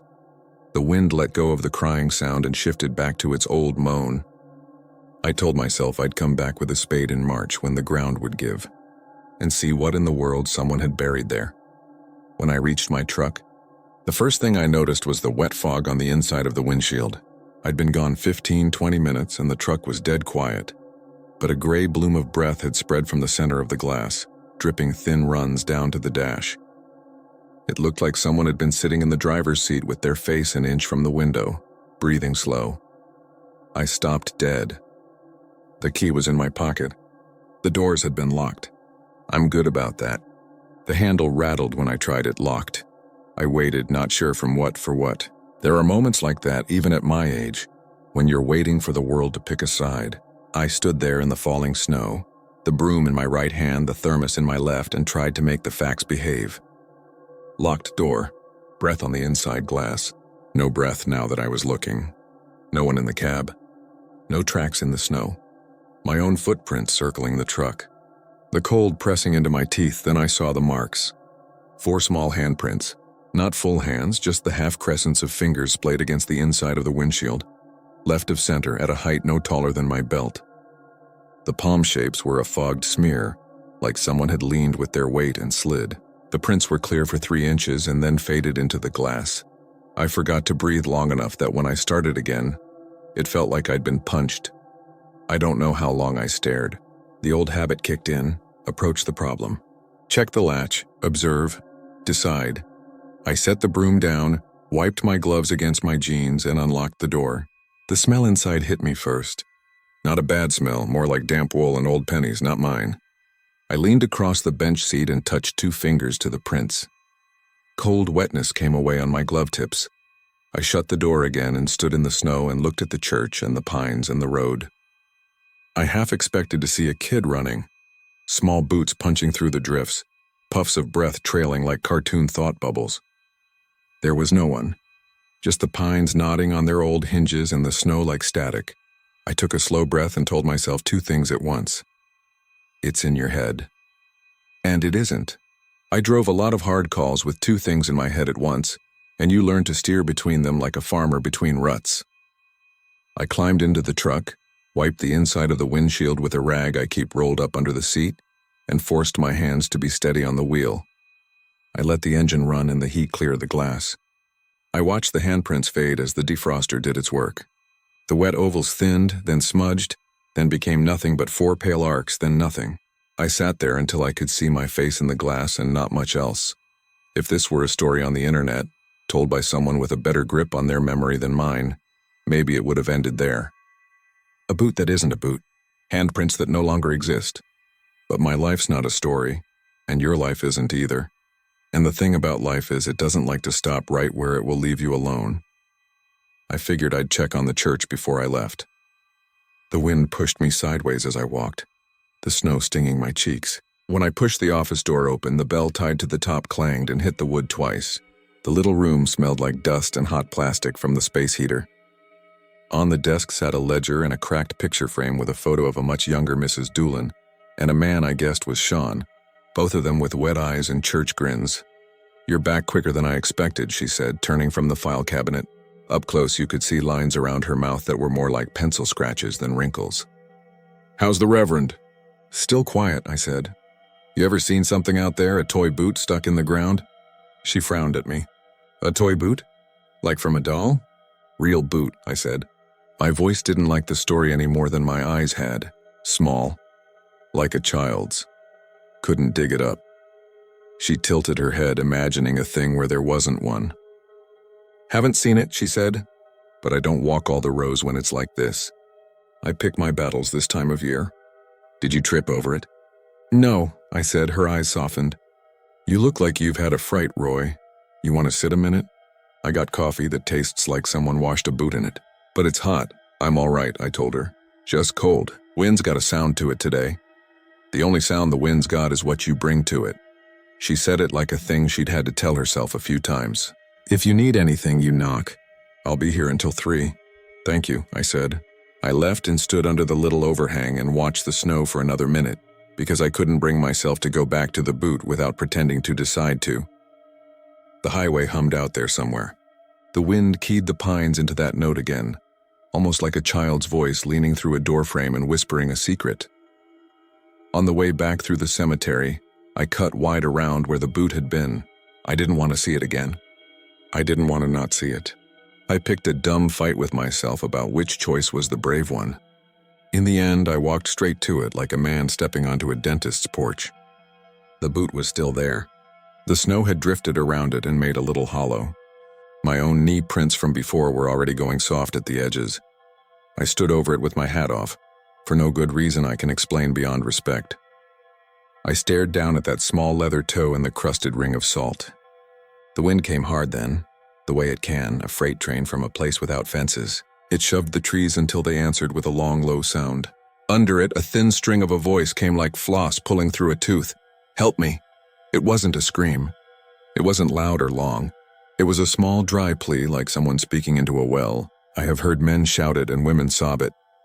But I had never heard a child say it so softly that it felt like a secret they needed you to keep. I turned in a slow circle because I couldn't not, scanning the ground and the trees and the blank sky and the church door. There was nothing but falling white, and marks of my own boots and the snow climbing the fence wires. "Where are you?" I said before my mind grabbed my tongue. The word came out like a white thread. "Here," the wind said, or didn't. "Here." I leaned because my body knows how to do that, toward the sound, toward the ground. I turned my head because your ear helps you look better than your eye does. Then I was kneeling, because I had been kneeling like this before, because my knee bones know that shape. My hand went out because it always goes out. It found the snow over the dirt and pressed. Cold flooded my glove. "Can you hear me?" I said. "We'll get you out." "Hold on a second, help me," the ground said, exactly like before, clearer now, smaller. "I've got you," I said, and my voice broke on that old rut in the road inside me. "Just keep talking. Tell me your name." The snow under my glove pulsed, a trick of my own heartbeat in my fingers or a thing I will always wonder about. I brushed the snow aside, scraping it with my bare hand, not feeling the cold. I clawed at the earth until my nails yammered on something hard. I pulled at it. I thought it was a rock until the edge of it came into view, until the shape made sense all at once. It wasn't a coffin. It wasn't a box. It was granite, and my own name was carved on it. I had been kneeling in front of my family plot. I knew it because I know where my wife lies and where the stone for my parents sits, and where the blank space beside Helen waited for me like a chair pulled out at a kitchen table. I had cleared this stone before and memorized the way frost fills in the letters. The cold has a handwriting. The R in Roy collects a little shelf of ice always, and the anchor date under my name, the first one, has a hairline chip in the 9. The second date, my end date, was a dash. A straight line, empty after. It looked like the sweat made when you run a finger down a cold window. I sat back so fast I almost tipped into the drift behind me. The world got a little white around the edges. People talk about that in movies like it's a metaphor. But it happens. It's your blood deciding it likes your heart better than the rest of you. I stood, then sat again because the standing had nothing in it. The wind shivered the pines and went quiet, like it had stepped behind a wall. I told myself it was a trick a mind can play when it's too full. I told myself I was mixing old regret with new sight. I told myself a dozen names for the same thing. Across the cemetery, the office door opened and shut. I looked up to see if it was Mrs. Doolin, but whoever it was had already gone inside again, or the door had just banged in the wind. I don't know. I didn't call out. I didn't want to explain my face. I brushed my name clean again, even though I hadn't put any snow on it. The habit's a hard one. I read my wife's name out loud, and my mother's and my father's. Then I said in a voice that felt small in my chest, "Is there someone here who needs me?" There wasn't an answer the way some people mean that word. The wind didn't bend or whistle. The trees didn't creak. But in the snow at my feet, in the thin layer that the wind hadn't managed to disturb, I saw it. 4 small ovals, soft depressions like fingertips pressed gently into fresh flour. They were inside the arc of my knees where I'd just been. My hands went cold in a new way. "I hear you," I said. "I hear you." I hated how it sounded like I was begging. Another set of marks showed up. Not prints exactly, but small slides, like hands that don't know how to push on snow. They were leading away toward the line of pines. I followed them because I'm a man who follows smoke. The marks don't hold their shape long. Snow is a forgetful witness.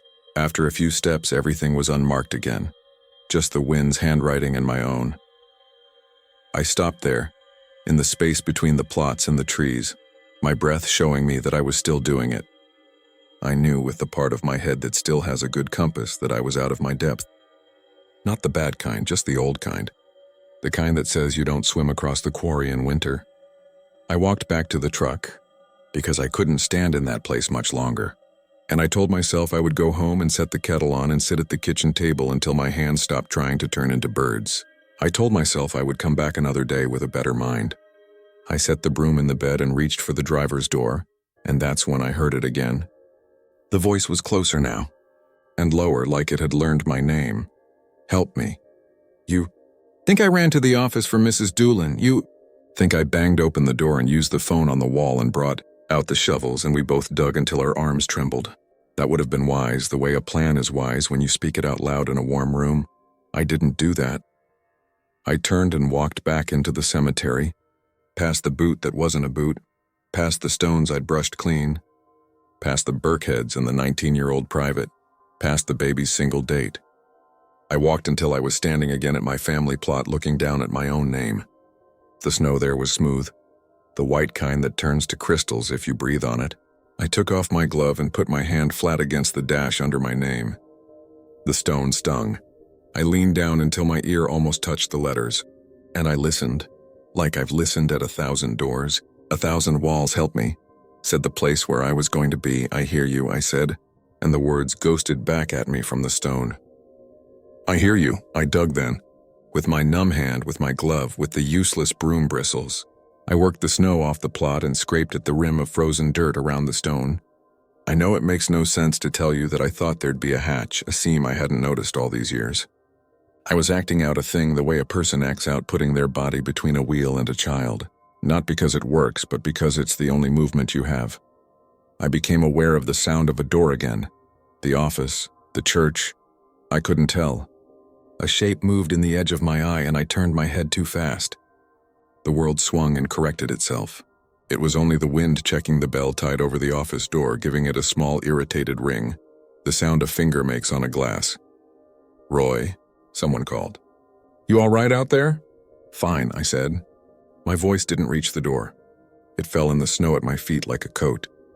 I sat back on my heels, the numb burned into my hands now. The girl in the snow, because by then I had decided it was a girl, though I have no reason to tell you that, didn't speak again. The silence was a thick shirt I couldn't get off.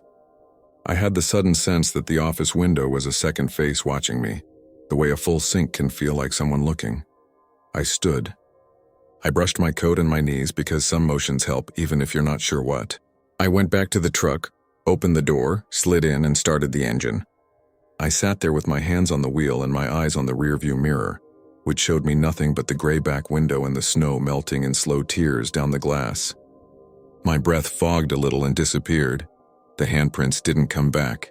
The boot stayed where it was, a small, neat accusation of leather and salt. I drove home. That's all I did. I didn't stop for groceries. I didn't call anyone. I went inside my bungalow and turned the kettle on and then forgot why. I stood by the sink for a long time with my hands on the cool edge, watching a dark track appear, slow as a vein, where a line of snow melt worked its way off my coat and down the cabinet to the floor. When the kettle screamed, I shut it off. I didn't make tea, I didn't sleep much that night. The wind rose and fell. The pines behind the house whispered like a sparrow trying to speak a human language. Once, at maybe 2 a.m, I got up to check the front door and found it already checked. I looked through the peephole and saw only falling white under the streetlight and my truck's lump shouldered up against the snowbank. My hand left a round of fog on the door, and inside that fog I saw 4 small ovals fan out and fade. I yanked my hand back and it was only my own breath. I waited with my forehead against the wood until the cold worked its way through to my skin. In the morning, I told myself I'd been lonely and tired and old. I told myself stories are the other way we remember. I told myself the boot was an ornament that someone had pushed into frozen ground, and that I'd lose track of it when the thaw came. I told myself the wind had a trick in it that day. I never told anyone. Not the guys from the department I still play cribbage with on Thursdays. Not my neighbor with the digging dog. Not the doctor who asks me to track a pen with my eyes and says we're doing fine. We're doing fine. If I told anybody, it would be you, and I guess that's what this is. When it snowed again in February, I drove back out there. I didn't pretend it was for exercise. I didn't pretend it was for Pastor Harlan, although I talked to him a long while anyway. I cleared his name and the dates and told him a joke that didn't land. I brushed the stones of my folks. Then I walked the rows until I found the boot again. It was in a slightly different place this time. Or maybe I had misremembered. It was closer to the pines, angled like a foot just starting to take a step. I dug with my hands. The ground wouldn't give. I pressed my palm to the dirt and waited. "Help me," the cold said. Or the wind, or the space between my ears. "I'm here," I said. "I'll be here." I go back now every winter day when I can swing it. When the roads aren't a skating rink, when Mrs. Doolan's little office window glows like a coal in the church's side. She asked once, with that brusque kindness of hers, if I wanted her to walk the rows with me. I said no, and she nodded like she understood, and maybe she does. If I had to explain it clean, I'd say this. There are places the world is thin. The churchyard is thin in winter. The lines on my brain scans probably are too. Sometimes two thin things find each other and make a sound you can't unhear. That's the best I can do. It isn't much. I haven't told anyone because telling makes it smaller and stranger at the same time. And like I said, I don't want to explain my face, but I keep the broom in the bed of the truck and a spade behind the seat, though they clank in a way that sets my teeth. I keep my thermos full. I keep my hands warm. When the snow starts to fall and the world gets quiet enough that you can hear the highway hum like a fly trapped between panes of glass, I drive north, and I park, and I walk the rows, and I listen. You can tell the living from the dead by who answers back, and I'm not sure which I am anymore.